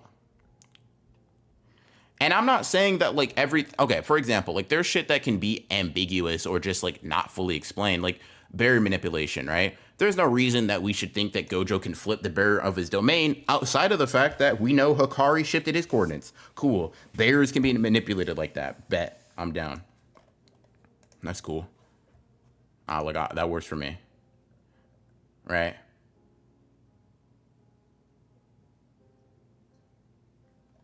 Like it doesn't, I'm not saying Gege has to hold my hand for every little thing of the verse. I'm just saying, hey man, if you bothered explaining binding vows, if you bothered explaining curse techniques, output, blah, blah, blah, I don't think it's crazy to explain that or allude to it being a thing. I just don't. Why wasn't Choso breakdancing and spitting bars while waiting for Eugene Shibuya? That piercing blood would have ended his life. Because our main cast didn't have Urahime as a teacher. They had the figure it out teacher. But like, figure it out teacher is crazy. But like, okay, sure. But Megami exists, right? Like, yeah, they had the figure it out. Like maybe you could say that for Yuji specifically. You could say that for Yuji, he had the figure it out teacher. But I don't think there's very much in the aspect of like basic jujutsu knowledge that Megami doesn't get. Like he knows about curtains, he knows about like regular shit, right? And it's like he sees it, he comes across it. There's a lot of sorcerers, and not every character in the story was taught by Gojo, right? We at least need a base that can be later expanded upon. And I'm not saying we need it. I'm not saying it's the worst thing in the world, right? Gojo versus Sukuna is not somehow ass because we don't get an explanation on what chants are beforehand, right? I'm just saying Gege does this thing, I think he does it quite a bit, where the absence of it in the story before is very suspect. And because of that, it makes it being introduced now seem more contrived than is needed. I have no issue with Gojo opening the fight with an amped hollow purple. I think that shit's sick as fuck. I just think it would be more sick if Gojo used an ability that we'd only seen, not even only seen, but we would remember being mentioned, and he's just using it creatively, or he's using it for an attack that we've never even thought of. Like, damn, bro, an amped purple, that's fucking insane. All right? Like, to me, right? Like, imagine this, chat. You know, I know I'm getting into, like, what if Kaizen, my fault. I'm not saying I can write the series better than Gege. Disclaimer, right? But imagine this. This double-page spread, except from chapter 30, right? We know that chanting and signing is not very common in sorceries, like in sorcerer battles, because they only have two arms, right? It's too cumbersome, it's too whatever, it's too this, it's too that. Then imagine the like, oh shit, Sukuna's a monster with 4 arms and an extra mouth, right? I wonder if this is why. right? Because it makes him so much better at jujutsu. I think that kind of stuff leads to more interesting and engaging reveals, right? You get a Gon transformation level reveal where it's like, yeah, dude, all he's doing is making a basic Nen contract. It hits so hard because he's using it in a way that isn't expected, right? He's using it in the most extreme way possible to get the most extreme result possible. It's not a new concept. It's a concept used in a new way. And to me, I value that more. I think it requires a little bit of foreplanning more, and that's what I kind of give up credit to the power system for doing. I don't think anybody can just come up with cool concepts, but I think it's easier to come up with cool concepts as you go along than to come up with general rules and then start flipping those rules and flipping those rules again and making them work and intertwine with each other in a way that we, the audience, maybe could speculate on, but could not possibly confirm until it happens. This being like a confirmation for a lot of fans and other people like, no, that doesn't even make sense. Like, nah, Gege's not gonna do that or blah, blah, blah. Like, I just think it's cooler. Right? Could you consider it something taught less when passed on, the way jujutsu changed over time with domains, for example? Long chanting may have, or long chanting may have seemed impractical. I'm not even mad at that, right? I'm not even mad at that. I don't think it has to be common. I just think it needs to be acknowledged because simple domains aren't common, right? Domain amplification isn't common. Fucking like that, a lot of that, like shit, domain expansions aren't all that common, right? When you're talking about the grand scheme of things, we kind of have like bias because we're focusing on the interesting characters, right? You know what I mean? So like, I don't think we needed every motherfucker in the verse to do it.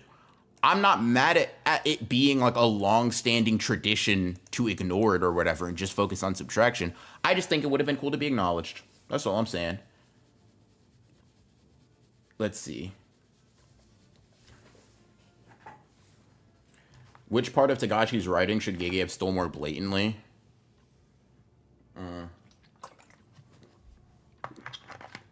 Foundational stuff. Like, I think it's less so like a specific thing and more of a methodology of writing, of like going about explaining things first like up front and then reinventing them in unique ways as he goes. But yeah. Hollow Purple versus Fuga. I don't know. I don't know if I think either attack kills the other strongest character. Like, I'm not gonna lie. Both of them kind of have some pretty funny, weird shit. Like Sukuna blocking with his arms, granted from far away, blah blah blah, or like Shoso being able to protect Yuji from its effects completely. It's like, damn, bro, this technique kind of interesting. Yo, what up, Six? Quick question for you, gang. Street saying you got Yorozu top 3. You dead ass? All right, let me know, bro. Let me know, because I might need to private some collabs.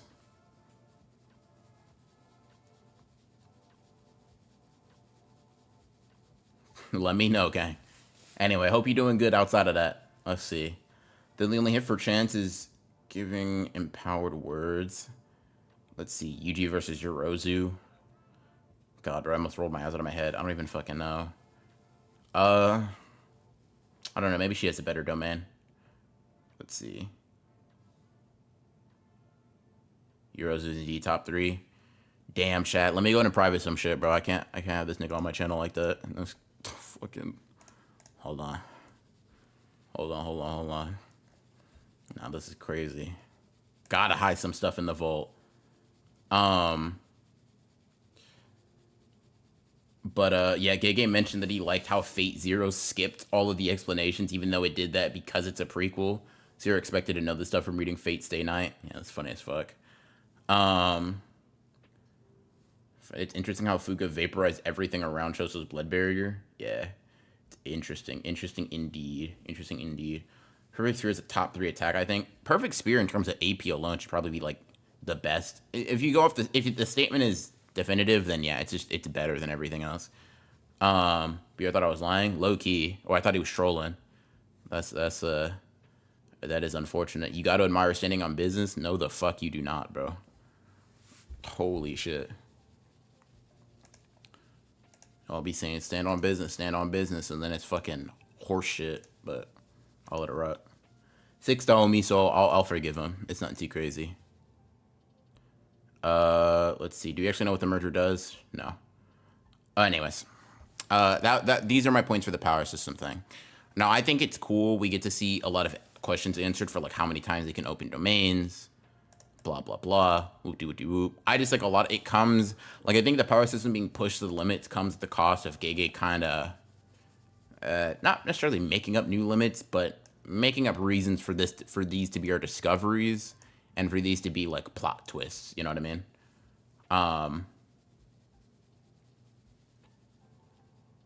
Yeah. Let's see.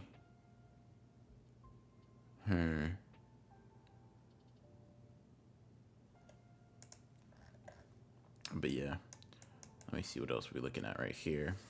The domain flipping. The domain's cool. I'm trying to think power system wise. We learn a lot. Like falling blossom motion doesn't work on complex curse techniques. How do you feel about RCT to fix curse technique burnout? I think that's cool. I think that's a really cool idea. Now, it gets a little messy when you realize maybe how they can get away with it kind of consequence free sometimes. Not even they. Sukuna kind of did. Nah, not really. I don't know. He just didn't do it as much. But yeah. Best girl still in the series, so Inverted Sphere of Heaven. It's either that or Soul Split. Either one I think is the right answer. Anything else is kind of whatever. But yeah, is Hollow Wicker Basket better than Simple Domain? I don't think one's better than the other. I think one's just older. They both seem to run out over time. In the case of Hollow Wicker Basket, though, I think you can hold it to keep it up. Like you can keep pouring energy into it. Technically, that's really only viable for Sukuna, but anybody can do it so long as you're willing to just, I don't know, keep that shit up and get your ass beat, or fight them just with your feet on some Vegito shit. But yeah.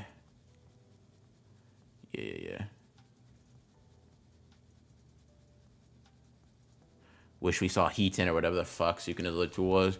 Hey, bro, no need. No need to see that. That's unimportant. God, bro, you're just looking for more content, bro. You're not worried for what's better for the story. Hold on, chat. You want to see some?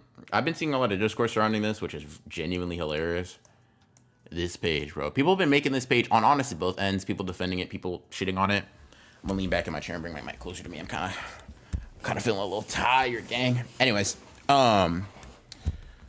people are gassing this. People are saying this is the worst thing. Well, I'm gonna be real. I haven't seen anybody say it's the worst thing ever. I saw a tweet saying this is funniest page in JJK, and niggas get up in arms about it. When in reality, it is pretty funny. IMO, right? IMO. But can you move when using falling blossom motion? We never see a person do so. I would not be able to tell you. I don't think there's a single instance in which someone moves with falling blossom motion. You might not be able to at all.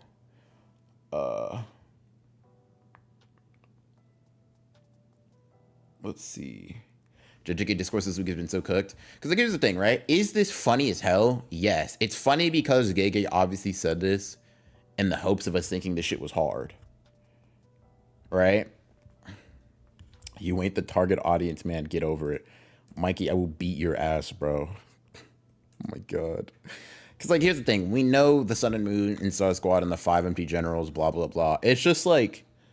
It's just so... Okay. Here's the reason I think it's bad. One, because it doesn't... Okay. There's a couple of layers, right? The surface layer, it doesn't even sound hard, right? And the reason it doesn't sound hard is because, like, these guys aren't really respected by modern sorcerers or by, like, feats. So, like, for example, I saw someone being like, every battle shonen does this, right? And I immediately thought, okay, let me think. Naruto probably does it with, like, Hashirama and shit, right? But the difference with Hashirama is that you know from pretty early on, this nigga not only made the hidden villages in general, but he fucking, like, tamed the tail beast like pets. Like, bro, you have a benchmark for what that means, right? Even though you see Edo Hashirama have like Hiruzen, the Hokage at the time, start fucking shitting himself, right? You have a benchmark. Even though you don't know how strong he is based on what he's seen, you have like there's more lore for that. There's more like in real time gassing. The Sun, Moon, and Star Squad and the five empty generals is like Yorozu and Ura level, which is fine. Like they're strong, but god damn, really, Sukuna was able to beat squads led by Ura level fighters and Yorozu level fighters? I wouldn't have thought. I wouldn't have figured. Like, it's not even that they don't have feats, it's that they don't even have really, like, statements that are all that great. Like, it's like Uro led the Sun, Moon, and Star Squad or something, and Yorozu was capable of beating that, and it's like, great.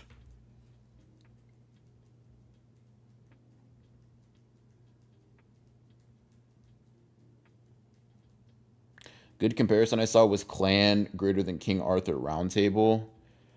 Hey, maybe, man. Maybe that means a lot. I'm not gonna lie. If you replace this and you say Sukuna fucking bodied King Arthur's Round Table, I'm laughing out loud, bro. That doesn't mean shit to me.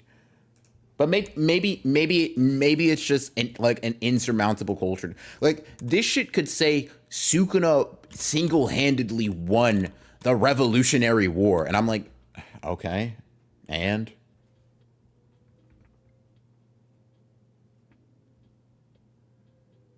like so.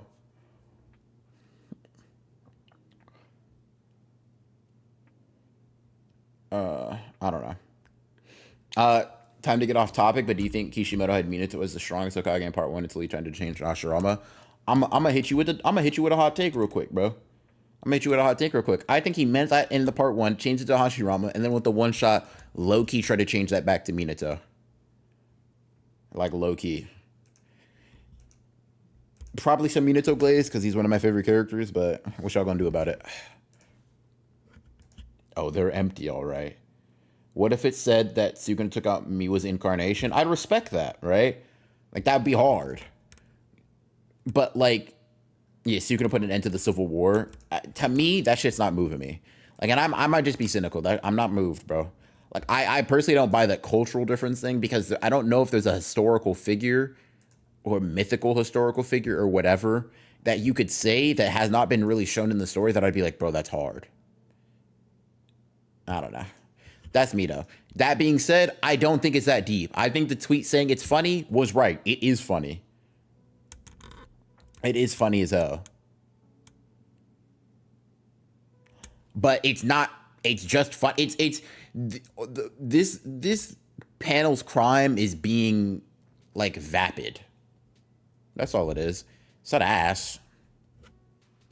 It is just an obvious attempt at gassing this nigga up that fails horrendously.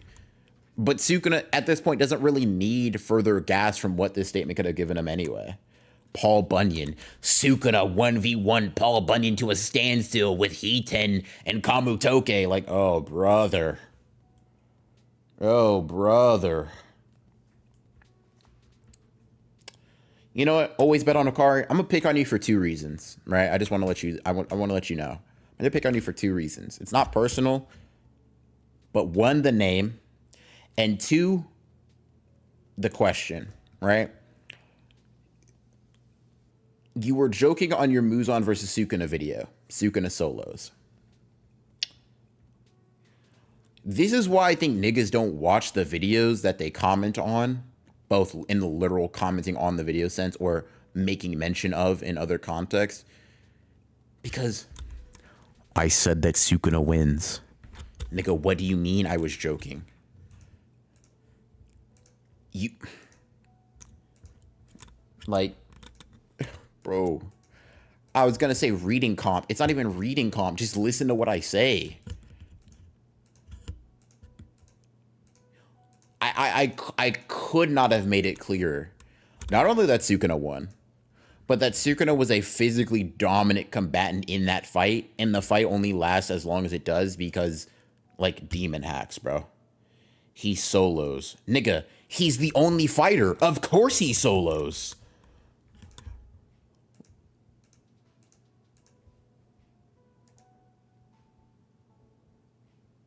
Like, it would honestly be more impressive if he didn't solo. You missed the point again, gang. Bro. Oh my god. It was Sukuna that turned the tide in Australia's war against emus. He's the reason they won. Fucking hell. Leaf Blade, you think with the two. Should maximum techniques been used more? I was kind of the belief during a lot of the culling games that I think we could have skimped out on some domains, keep them a little special, and gassed up maximum techniques more. But that was just me. It's not a major criticism, but I think it would have been cool. I think it would have been cool. Sukuna versus Team Urameshi. If it's by the end of the story, Sukuna gets dragged across the spirit world. Let's go. Me when a 1v1 and somebody solos, shocking type shit. Ugh. Like, if you think that keeping a domain open for like 12 hours is low diff, then yes, you can low diff. That's fine. Like, whatever. Sure. I don't give a fuck.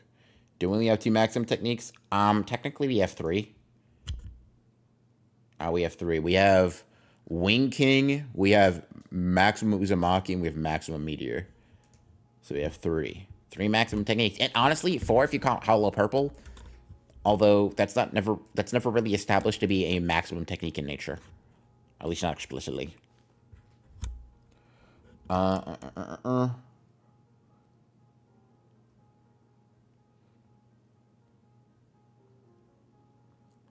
Is World Slash a maximum technique or just very powerful, but not exactly a maximum technique? I don't know. Maximum technique is not necessarily a super defined thing. It's just like second to domains in terms of potency. It could be, maybe, but I don't know. I actually don't know.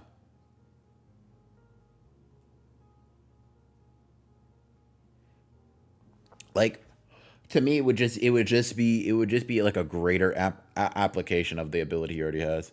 Nah, Sukuna FTL. We gonna dissect you for science, gang. I promise. When Sukuna says maximum output blue, what does that mean? It just means he's like he's just pouring as much curse energy into that attack as possible. It's not a maximum technique. It's the equivalent of like Gojo usually running and then sprinting. It's not a different thing. It's just higher. It's higher intensity.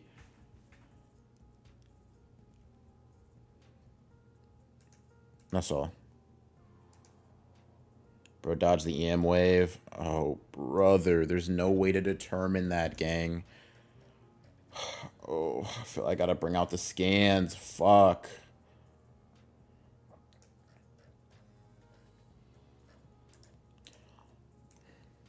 Notices the attack charging, is out of the way in the next panel when it shoots. We don't know if he dodged it or if he moved out of the way of the obvious attack being charged in his face.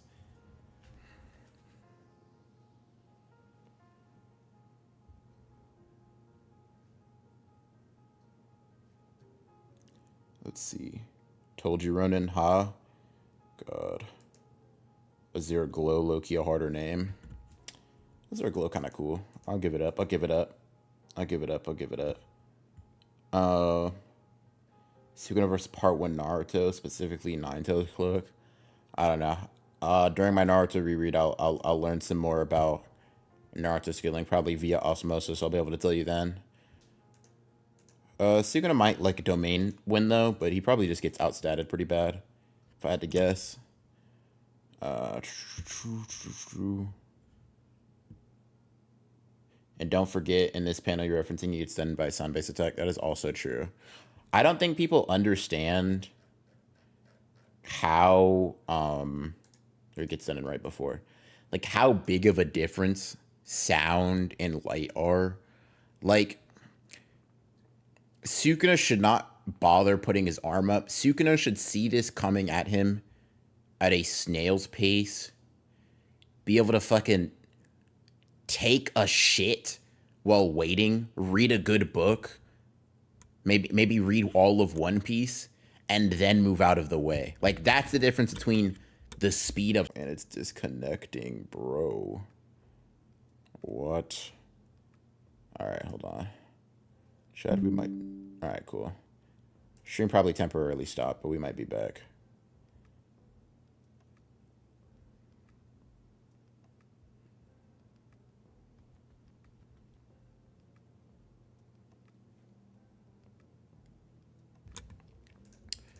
Like, all right, OBS should be good. I'm looking at me, right? DL Sukuna is not getting hit by sound-based attacks. I'm saying. And, yeah, One Piece and a good book. Yeah, no, I more meant them differently. Like a good book, or maybe One Piece. You know. BR called One Piece a good book. We are so up. Oh, brother. But yeah, anyways. Sound and light, hundreds of thousands of times different. Leaf, what do you think of the two? What if Muzan versus Sukuna's Infinity Castle? Then Muzan never gets seen by the sun. And I don't know why. Okay, people also said this. I guess I'll address this real quick. People also said a fire arrow, like as if I didn't realize that the fire arrow was an ability. Excuse me. I implore you to just show me that it like if you can burn away Muzan on a cellular level, you can probably replace fire as a viable way to kill him. Just show me that it does that. And if you can, I'll say, yeah, he beats him easier. Like, you got that.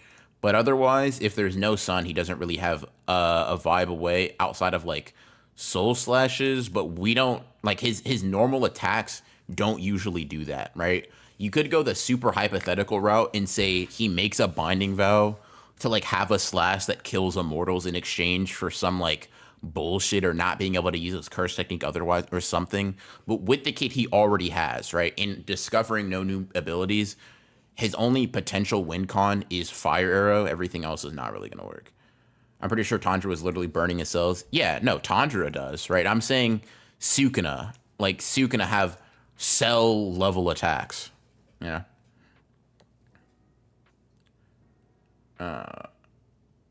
Narratively speaking, like speed makes no sense for the world Giga established. Just there's that. It's just also like pretty incongruent with everything else.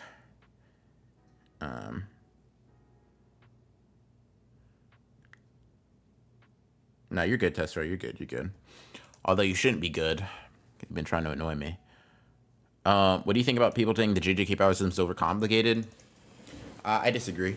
My criticism of the JJK power system would be that it's like, it is. If I say inconsistent, that gives an implication that I'm really trying to get at. Let me think of a better way to convey what I'm trying to say. It is. It sometimes comes off convenient when I feel like that Giga isn't trying to make it that way all the time, if that makes sense. But I don't know. I'd have to work on articulating my words a bit better for this, because it's a little bit of a, it's not a super straightforward thing I have in mind, but I don't think it's perfect by any means. And make sure you watch the presidential debate. Yeah. I'll vote. Thank you for reminding me, Tessera. Appreciate you, gang.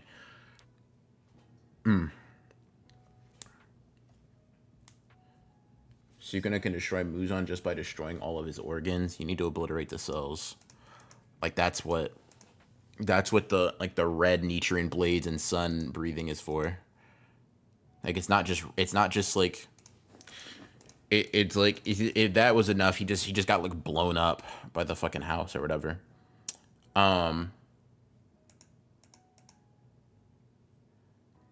Ichigo versus Jogo Volcano Emperor.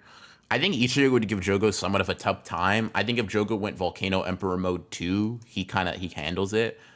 I think if you go like true Bonkai Horn of Salvation versus Joe Goat wins, obviously.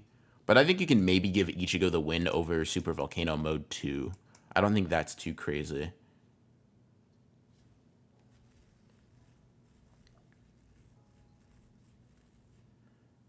Let's see.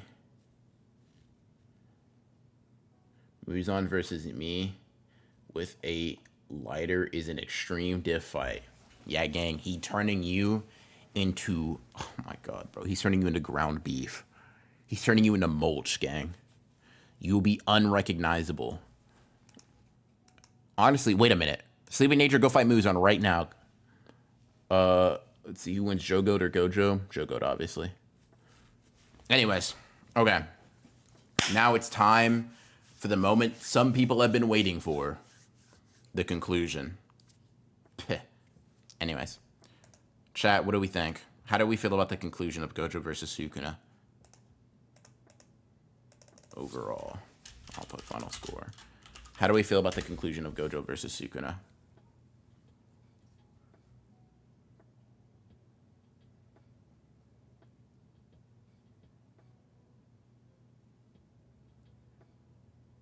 Why did bro get so excited?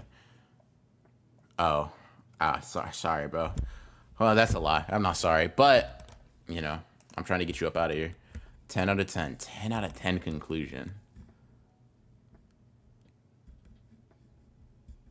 10 out of 10 conclusion, huh? That's a, like, saying this is one of the best conclusions in manga? Or, I mean, maybe for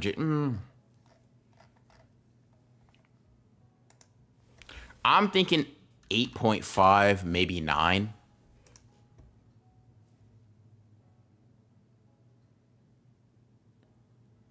I'm thinking like 8.5.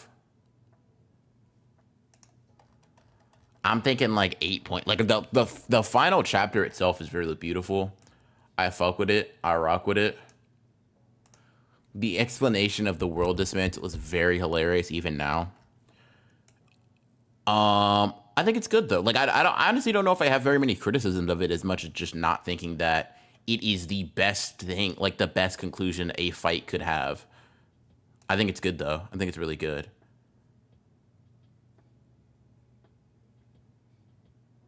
Two out of 10, Sukuna didn't teabag Gojo's corpse. That's crazy.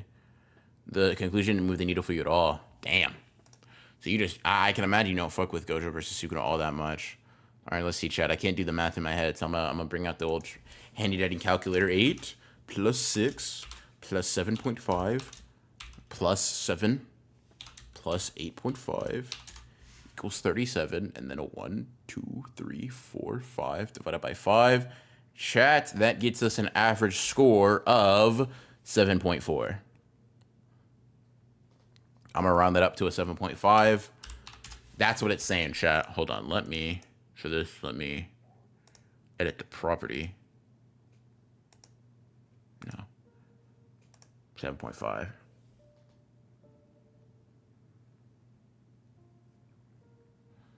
Nerd is crazy, bro. Nerd is crazy. Let's see though. 7.5. Now the question, overrated or underrated?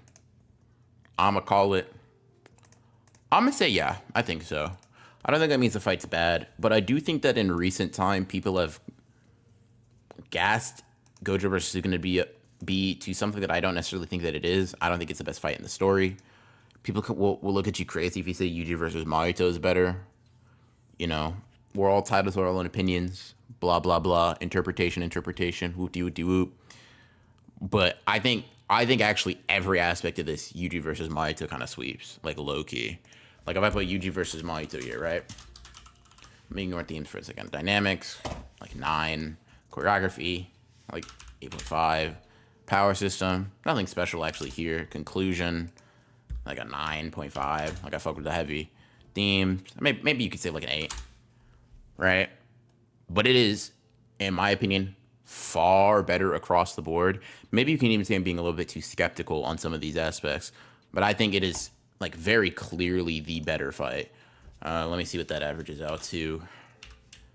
Plus 8.5 plus 8 plus 9.5, so 43 divided by 5. Yeah, 8.6. Like it's a decent score. Glaze it harder, man. What do you think? Okay, Mikey. I gotta ask you though, like, okay, so in the realm of JJK, it's probably just a 10 across the board. Well, would you rate Yuta versus Sukuna? Round, like when he's in Gojo's body, that shit's kind of ass. That's like actually really bad and not enjoyable. Oh, Yuji versus Sukuna. Just in the domain.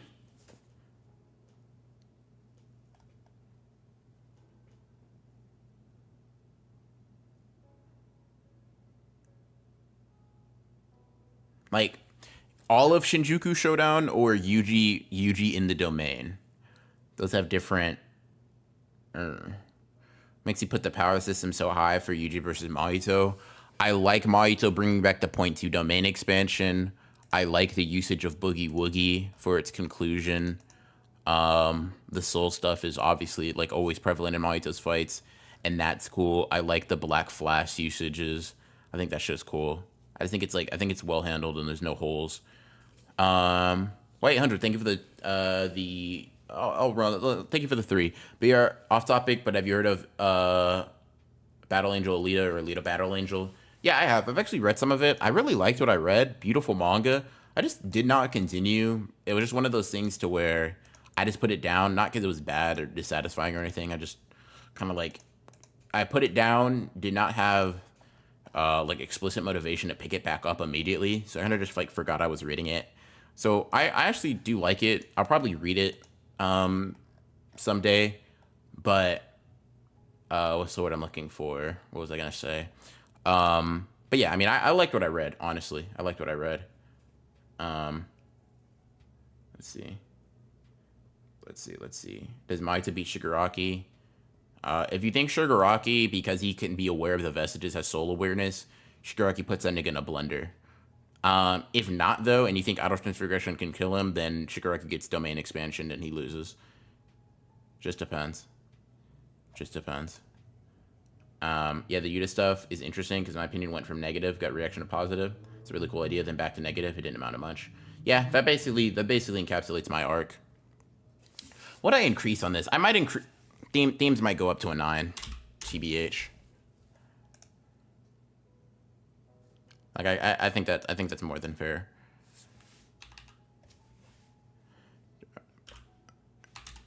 And then it would be like you would round it up to a 9 out of 10 fight at that point. Like, it's a really good fight. It's very good. Yuji versus Sukuna for me starts when Toto shows up. Okay, I'll count it from there. Let me see how I feel about Yuji, and I'll just put and Toto so I know what I'm talking about. Toto versus Sukuna. I'm not gonna lie, the conclusion did not move me. Power system stuff is whatever. Choreography is actually pretty fucking good. I'll give that an 8.5. I'll give that an 8. I think it's a little worse than the Mahito thing. Dynamics. Ah, fuck, dude. It peaks really high, but then it's kind of just like whatever. Themes, I think I actually rate that really high. I think I rate the themes, the messaging behind it really high. The dynamics, my problem with Yuji versus Sukuna is I honestly expected, and I know this sounds crazy considering we got a whole chapter of it, but I expected more conversation or not even understanding. I expected more. Okay, so you know how like JJK characters understand each other through fighting, blah blah blah, do right? I feel like that only really started once Yuji pulled out the domain, and even after that, having that immediate conversation, it felt like they went back to almost the not even. Okay, I'm not looking for them to talk the entire time through. More of like it didn't feel like we were developing their relationship in the context of that fight. Let's see. What no apps are you using? I'm using Notion right now. More clashing of ideals. Yeah, and it doesn't have to be through words. It just didn't feel like we got more of that until it was over. I'll say that dynamic has to be better than Gojo versus Sukuna, but not by a whole lot to me. The hollow purple shit was pretty fucking ass.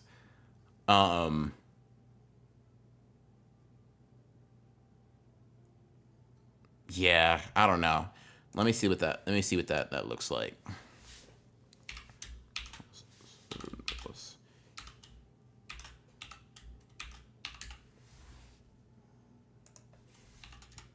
Yeah. A little bit. And I think the conclusion really drags it down. How'd you read all of Shinjuku Shodown post Gojo? Fuck, dude. That's tough. That's tough. Because there's a lot of bullshit and there's a lot of really great stuff.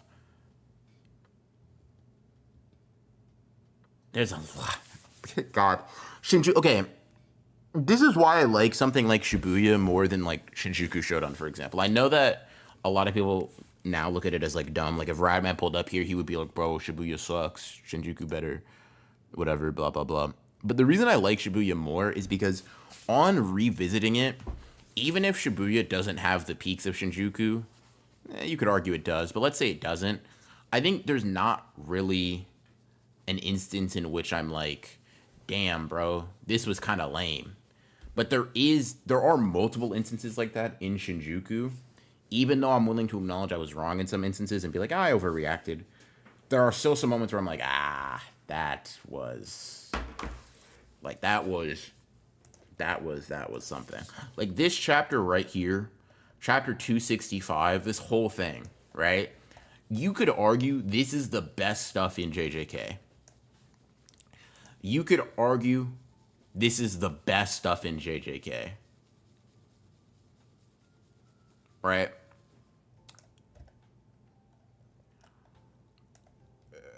But then you have stuff like this, which is not bad. It's just wholly disinteresting.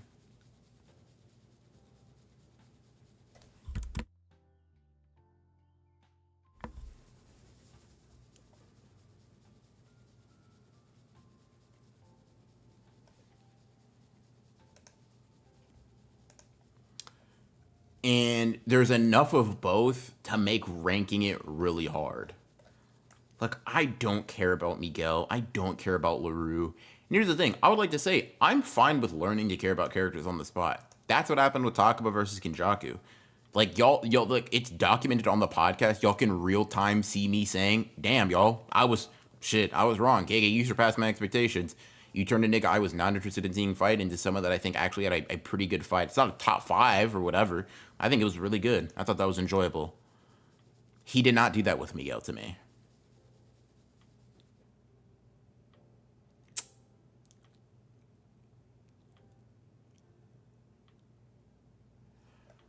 You know, a lot of good stuff. A lot of good stuff. He has the Maki stuff, right? Has the like, oh my god, bro, what the fuck does he say?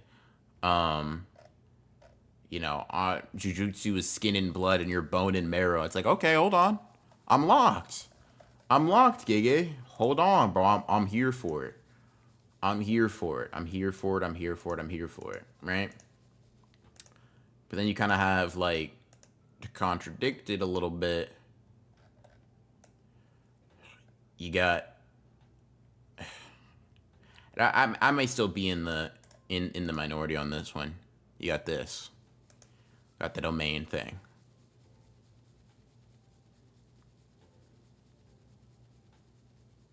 I'm just gonna say this.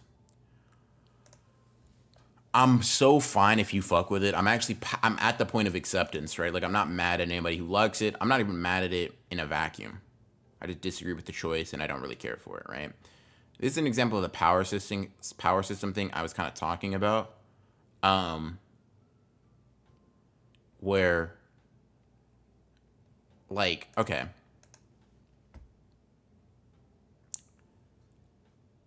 Hold on. Where is it? This isn't where it says it. I need to find where it says it specifically to get my point across. Here we go.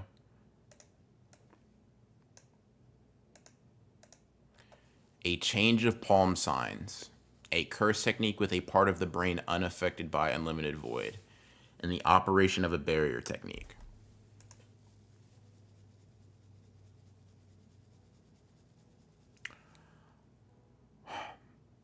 A part of the brain unaffected by unlimited void?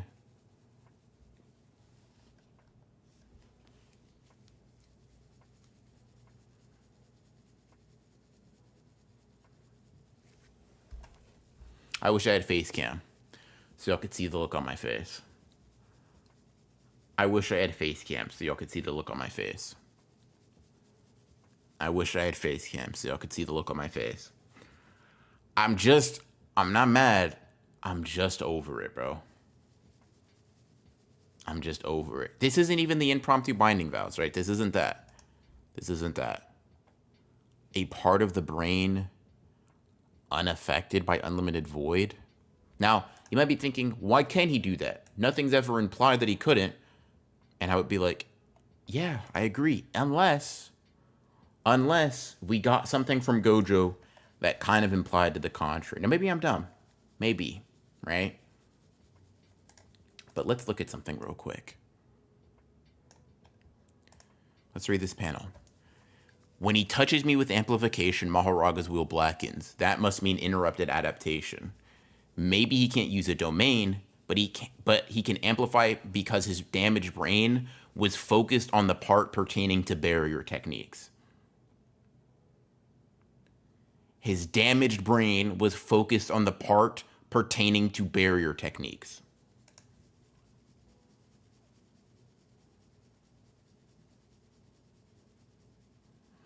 I wish y'all could. I wish I had face cam so y'all could. I wish I had my camera set up so y'all could see me. I wish I had my camera set up so y'all can see me. It's just like, all right, man.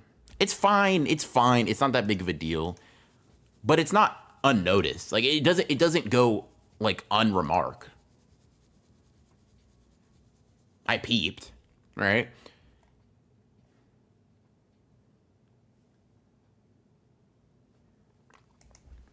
Like noticing.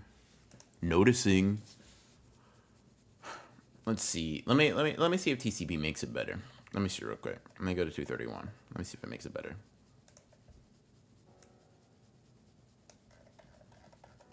Let's see. These are the officials, you know.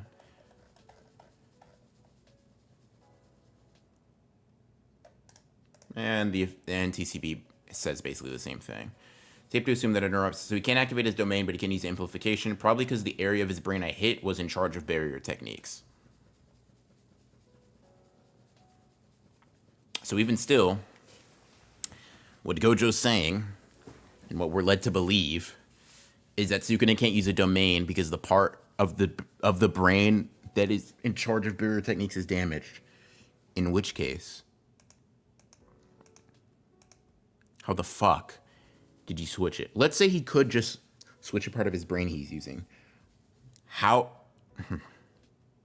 is it now just in charge of barrier techniques, bro?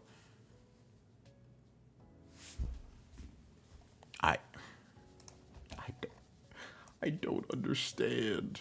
I don't get it. Like I'm not even mad at it. It's just like it just makes me wonder. Like Giga, do you think I didn't? I almost feel like, damn, bro, am I being punished for locking in? And by the way, TCB does the same thing. So by altering the hand signs and utilizing a part of the brain unaffected by infinite void, Ryomen Sukuna employed a curse technique alongside his barrier technique. It's like, maybe you could say the wording is different, but the effect is, I hit the barrier part of the brain. I changed it. Okay. It just works, little bro. Fuck.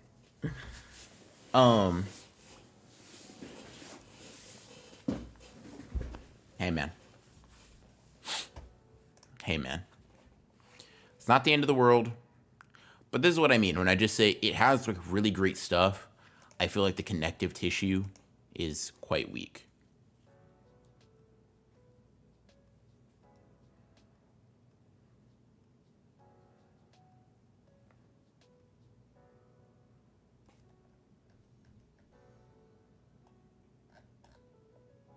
Hey man.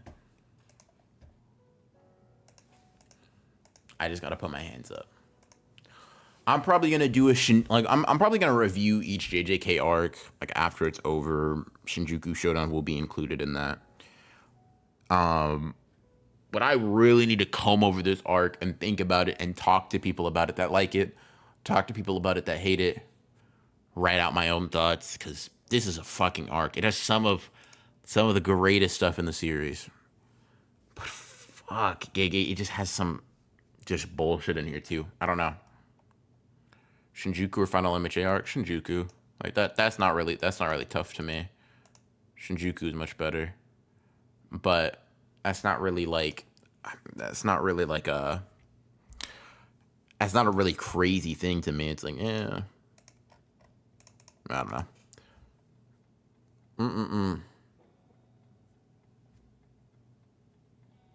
I could be wrong, but did Gojo do something similar to restore his RCT after the second Black Flash?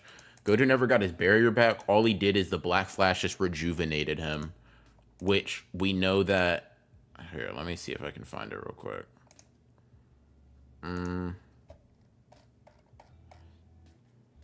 Yeah, it's not. It's just like this Black Flash comes back because he could still do the curse technique reversal. He could still use RCT before, right? Like Gojo and Sukuna couldn't. I don't think they can never not use it. Gojo could always use red, which requires the mixing of positive or mixing of curse energy and curse energy to make positive energy. It was just ass. His RCT was just shit because of his low output due to like brain damage. The Black Flash just amped the output. So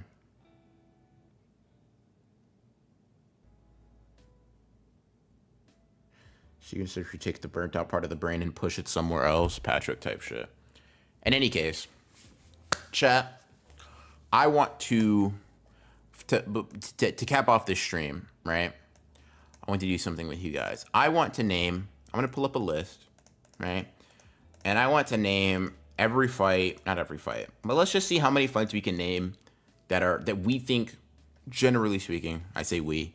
If y'all disagree with me too hard, I'm a veto, but I'm gonna pretend I won't. We think are better than Gojo versus Sukuna.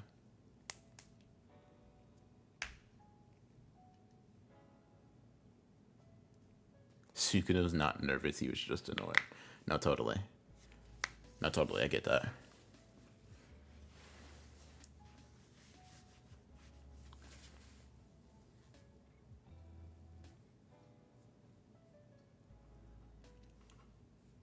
Oh shit, bro, I did not know this was live. Hey, well, welcome.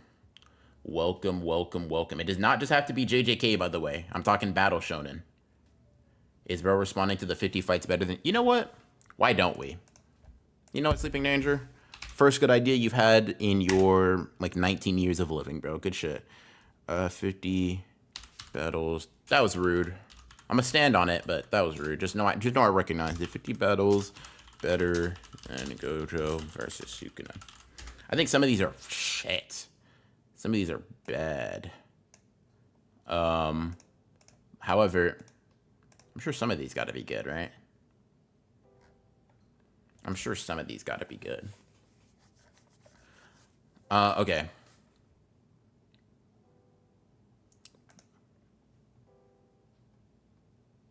We got to limit how many fights per season, otherwise it'd be too easy.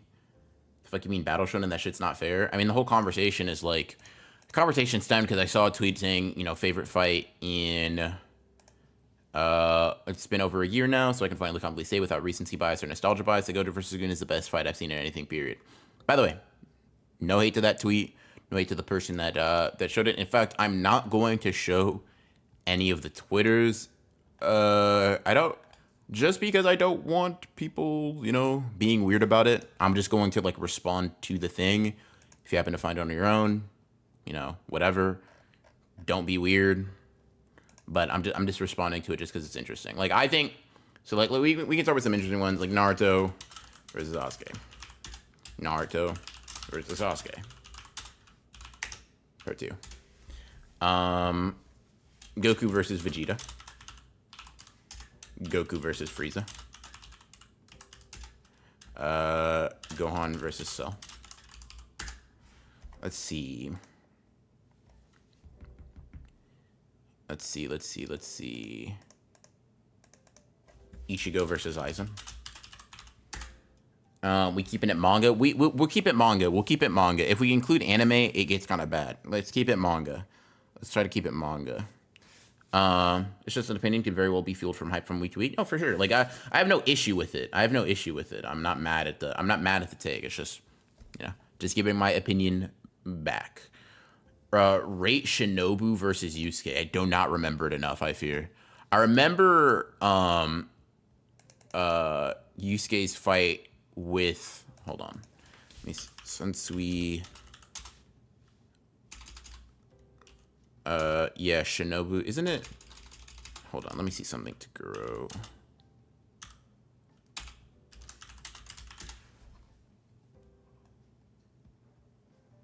Okay, got you. I remember like Sensui and Toguro having really good fights, but I don't remember it enough to put it over. Part 2 Naruto. I have part 1 Naruto vs Sasuke 2, I can't lie. Yeah. Itachi, yeah.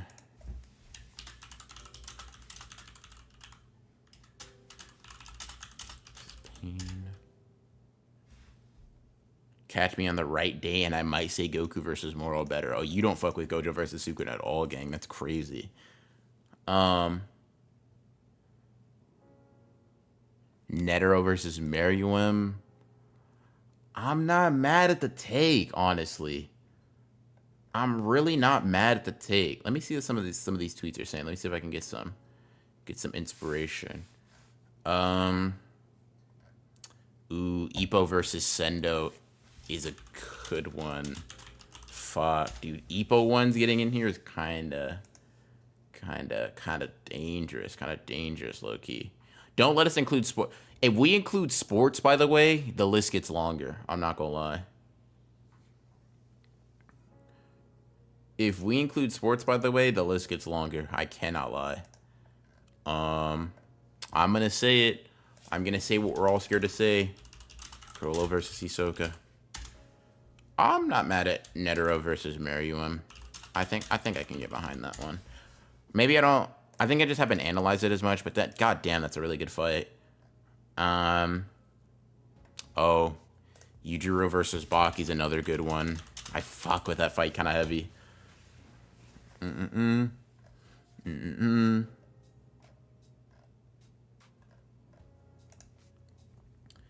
Mihawk versus Flowers Vista. Bro, Mihawk actually fights in One Piece? Like, dead ass. Oh, yeah. Like, if we start including sports, I don't think that's fair. Alright, we'll do it. Not Shonen, but Homura versus Walpurgis Knight. Hold on, let me see if am I tweaking? Thank you for the 2, by the way, Leaf Blady. Appreciate you. Let's see. What the fuck is this?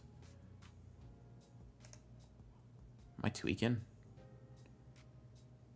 I haven't watched this. Is this like, what is this, Madoka Magica or something? I don't know. I'm not sure. Mihawk versus Rat Shanks. I fear we have not seen that. Gosh versus Obito and Manga is not better than Gojo versus Sukuna. I agree. Did 7 Daily Sins a better fight? Not that I can think of. Takamura versus Hawk is a good one. Hold on, let me just check my favorite manga real quick. Let me just check something. I can literally just take a look. My Hero probably doesn't really have that much of a better one. Let's see, let me go to the all-time hitters. Oh, Vagabond. Oh, Vagabond kind of makes us bad. Yeah, Mikey got to Vagabond as soon as I did. Yes, sir. Musashi versus 70. Yoshioka. Fuck. Yeah, let me throw in Yuji versus Maito, man. Y'all gonna let me get this. You gonna let me get this one off too, chat. Y'all gonna let me get this one off too, chat. All right, let's see. Does Adam versus Zeus count? I don't know if I think Adam versus Zeus is better. That shit is hard. I don't know if I don't know, man. It's more fun to read, but I don't know if I think it's a better fight. I don't fucking know.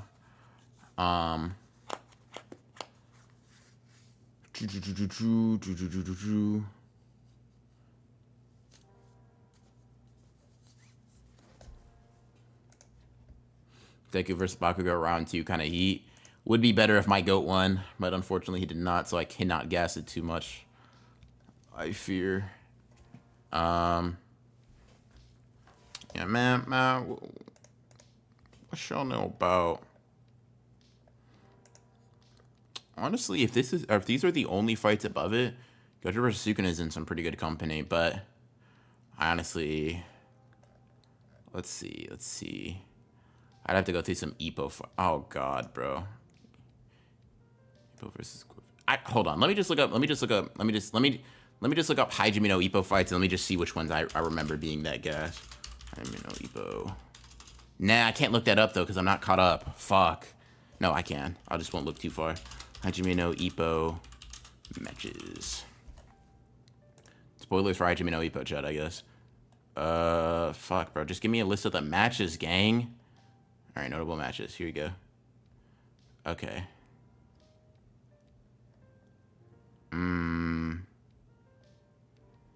Ooh, versus yeah. Ew. Some of these are pretty sick. Dio versus Jotaro. I don't have as much of a connection to that myself. Pocky versus Imaginary Mike Tyson. Sawamura is a good one. Yeah, I'm gonna put that. Bell versus.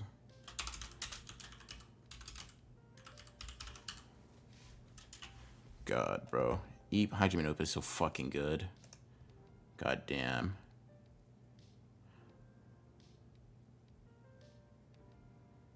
Hinata versus Kaguya in the gym one time. That's what I'm saying. If you start doing sport, I'm gonna put sports manga shit in there. Why not, bro?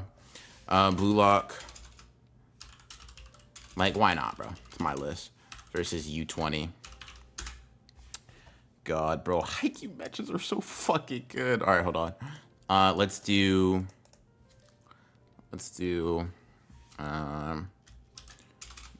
Manshine City versus Bastard Munshin. That shit is goated.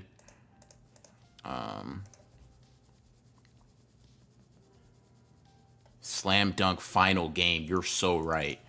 You're so fucking right.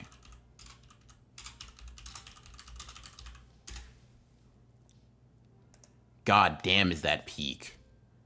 Holy shit, bro. Who do they play? Shohoku versus Ryonen. Gotcha. Shohoku versus Ryonen. Yeah, Haikyuu's gonna stat pad the fuck out of this, bro. Mori versus Goku? Nigga, what are you talking about? Oops. So, Nekoma. Karasuno versus Alba Josai. Is it spelled like this?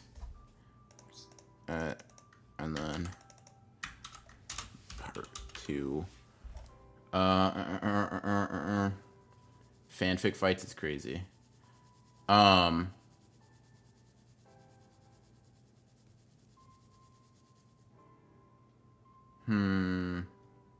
Baki versus Jack isn't a bad shout. It's been a while since I've read that one.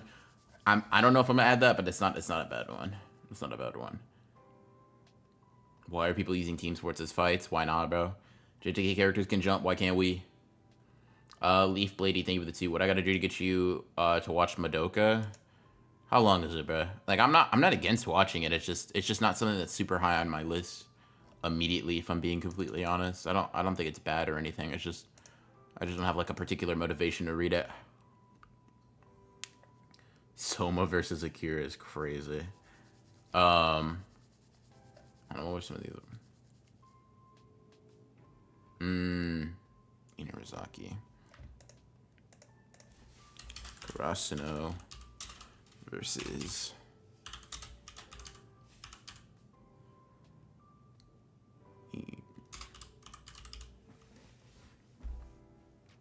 hold on. What's this one again? I don't recognize the team name.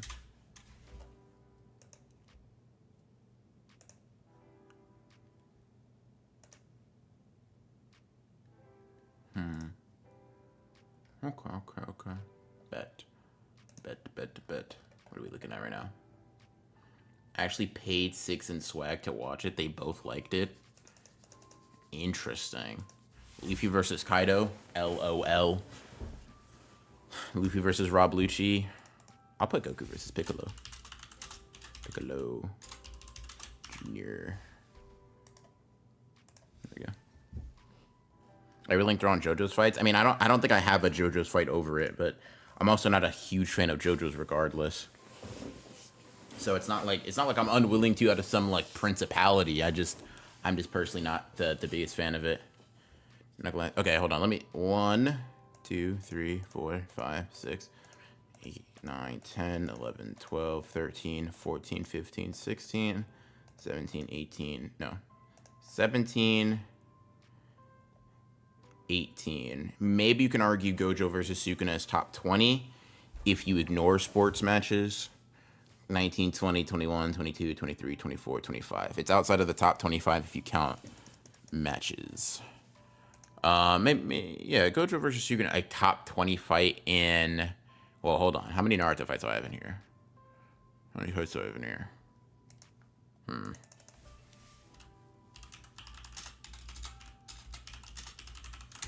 me see here.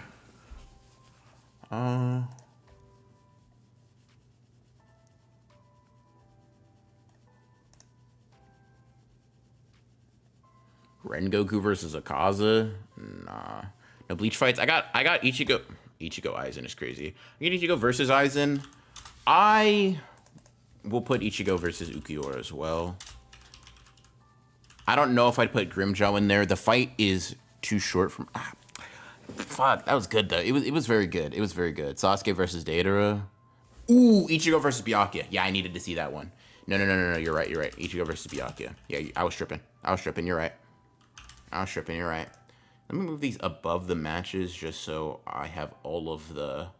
So I can more easily count up the fights and separate them. All right, cool. Any Demon Slayer fights? I mean, the closest would just be Tanjiro and Giyu versus Akaza, but, like, I don't think that one's better than Gojo versus Sukuna.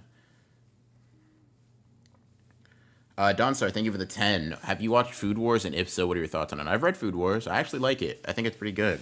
I think Soma's a really good protagonist. As unfortunate as that is to believe. But I understand why people don't want to read it, though. Like, the presentation of it is very... what's the word? We'll say hit or miss. Like, I don't really like the way it goes about doing it. However, I'm like, it doesn't bother me enough to stop me from liking the things I do like. So I enjoyed it. Let's see. Sasuke versus... I'm not mad at Sasuke versus Deidara. There's something about Gojo versus Sukuna that stops me from putting fights that I know I enjoy more over it, but I feel like have less impact. I think I saw a paper note mention Jiro versus Sojo, and that's, once again, it's tough because they're so far from like, they're so, like, one is a chapter, right? The other is 14 or something, right? And listen, I will say this. The benefit of the Chiro versus Sojo fight is that it's literally perfection, right? But I don't know, like, is that even a fair comparison? Like, yeah, Hokuzono doesn't fuck it up for one chapter, but there's only really one chapter. You know what I mean? I don't know. I'm not saying I don't like it. Like, I enjoy reading that fight more, but does it mean more? Like, do y'all see what I'm saying? Do y'all see what I'm saying? Let's see. M3D, thank you for the 2. Chiro versus Sojo closes my Bible. Hey, bro, like, if you're opening up the Bible, like, I mean, I got to. Fuck. But yeah, thank you. King KT, thank you for the 2 as well. Yo, pulled up late, was at the gym. How we doing today? Hey, man, doing good. Can't complain. Hope you're doing good as well. There's a certain, did I not put Naruto? Hold on. I'm sure I put Pain, like Naruto versus Pain up here. Yeah, nigga, why you tweaking? I already put it up here. Anyways, there's a certain gravitas that Gojo versus Sukuna has, that there are a lot of more fights that I like more or were more enjoyable, but I'm like, it there's a certain gravity that makes it tough. Sleeping Nature, thank you for the 14. Oh, brother. Magna versus Dante and Yuno versus Zenon. Does he know?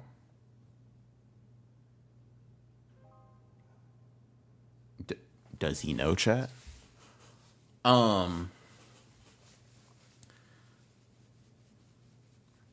Thank you for the 14, Sleeping Danger. Yeah. Might Guy versus Madara. I'm not too mad at that one. I think that more hits for a moment rather than a particular fight. Minato versus Obito, I remember being the anime being a lot better. Even as a hater, you have to admit. Listen, brother, I think how should I put this, bro? How should I put this? The fight's good, bro. Like, I fuck with the fight's cool. I'm not mad.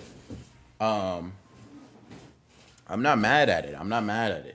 Isn't Gojo versus Sukuna the best fight of all time, though? From, like, you know, if you're from a certain point of view, for sure, I could see how you feel that way. Kaneki versus Sachi, man. I'm gonna just keep it a buck with y'all, right? I need a Tokyo Ghoul reread bad. Like, real bad. Because I know I love Tokyo Ghoul, but I remember so little from it, bro. I need a Tokyo Ghoul reread bad. Fuck. Let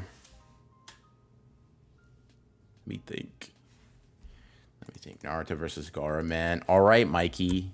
Damn. If you ignore every other fight in history, yeah, it's the best.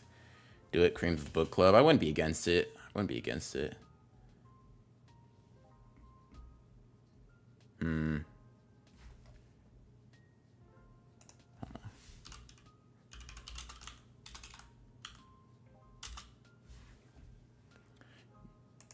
I tell you this right now, bro. Ippo versus Miyata will be the best thing ever, though. Deku versus Todoroki. That's if you have anime text, and I'm trying to keep it manga. If you add anime shit, it gets a lot better, but I don't think the manga does it better. Chainsaw Man versus Makima. That's not bad.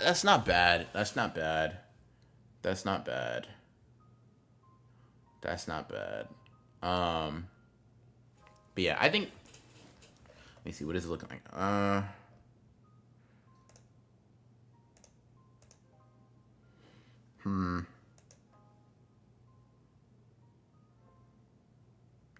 Gun Devil versus Denji. That is pretty. What the fuck? The fuck does this come from? Anyways, I have Krillin versus Zuko up here.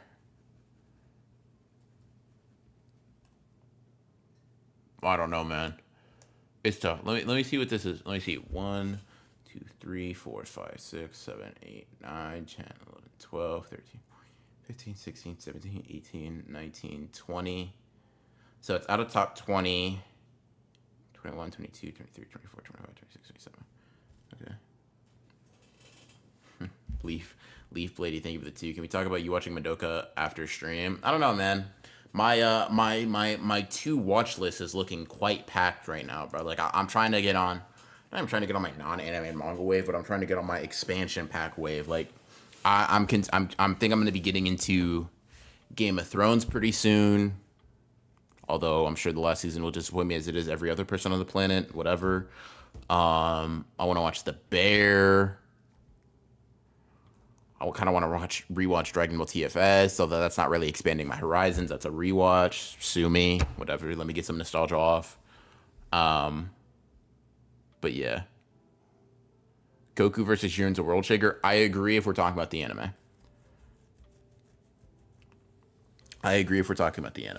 Record of Ragnarok running. I fuck with Record of Ragnarok. I think Adam versus Zeus is the best fight in that manga. It is more fun. I don't know if I think it is a better fight. It's tough. Like, if this list was just every fight that I think I enjoy to read more, Gojo versus Sukuna might not be top 70, right? But that doesn't mean I think every one of those is better. But yeah, get Breaking Bad one day when I feel like watching Real People. Real People is crazy, by the way. Rent a Girlfriend versus Quality Reading. Nuts. Where's Gara vs. Rock Lee? I feel like Gara vs. Rock Lee is better because of the anime. I think the manga is really good. But from what I remember, I'm in my reread phase, chat. Go to the Honored Ones if you want to see us talk about that. But I haven't reread the fight recently. Like I think I've only read Rock Lee versus Gara once, and though I watched it first, the anime stood out far more to me. This is why I said we should talk about it. Slides, you would check. Hey, we'll listen. Sure, we'll talk about it. We'll talk about it after stream. You know what? I'm picking up what you're putting down. I'm picking up what you're putting down. I hear you. I hear you. I hear you. I hear you.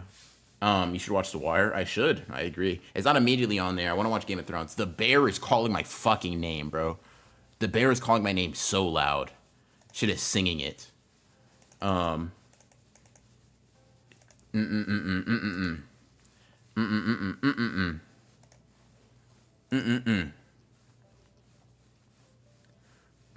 got Corlo versus Isuka up here. Anyways, chat. Anyways, my verdict. I think if you think Gojo versus Sukuna is a top 10 to 20 fight in manga, you know, excluding like anime and cartoons and all that other shit. Yeah, I think you're overrating it a little bit. Is my opinion the end all be all? Yes. If you disagree with me, God will smite you where you stand, unfortunately for you. But, you know, it's all good. Type shit. But that is how I feel about Gojo versus Sukuna. I appreciate you guys coming out. I think this is day 41 of this wonderful challenge that I'm having so much fun doing, chat. Yay, 100-day challenge. Let's see. Yay, 100-day challenge, right, chat? But in any case, I appreciate you guys coming out. Everybody that super chatted, thank you, thank you. Y'all are very real, very cool, very appreciated, except for Sleeping Danger. So yeah, Torch, you just got here, bro. You're gonna have a sick VOD to watch, bro. That shit's gonna be fucking hard. Yes, sir. Yes, sir. But yeah. Let's see. Surprised your voice isn't finished. It kind of is, low-key. Anyways, make it 200 days. Hello, I will ban you if you make a suggestion like that again. And anyways, I appreciate you guys. Thank you guys for coming out, and I will see y'all in the next one. Peace, peace.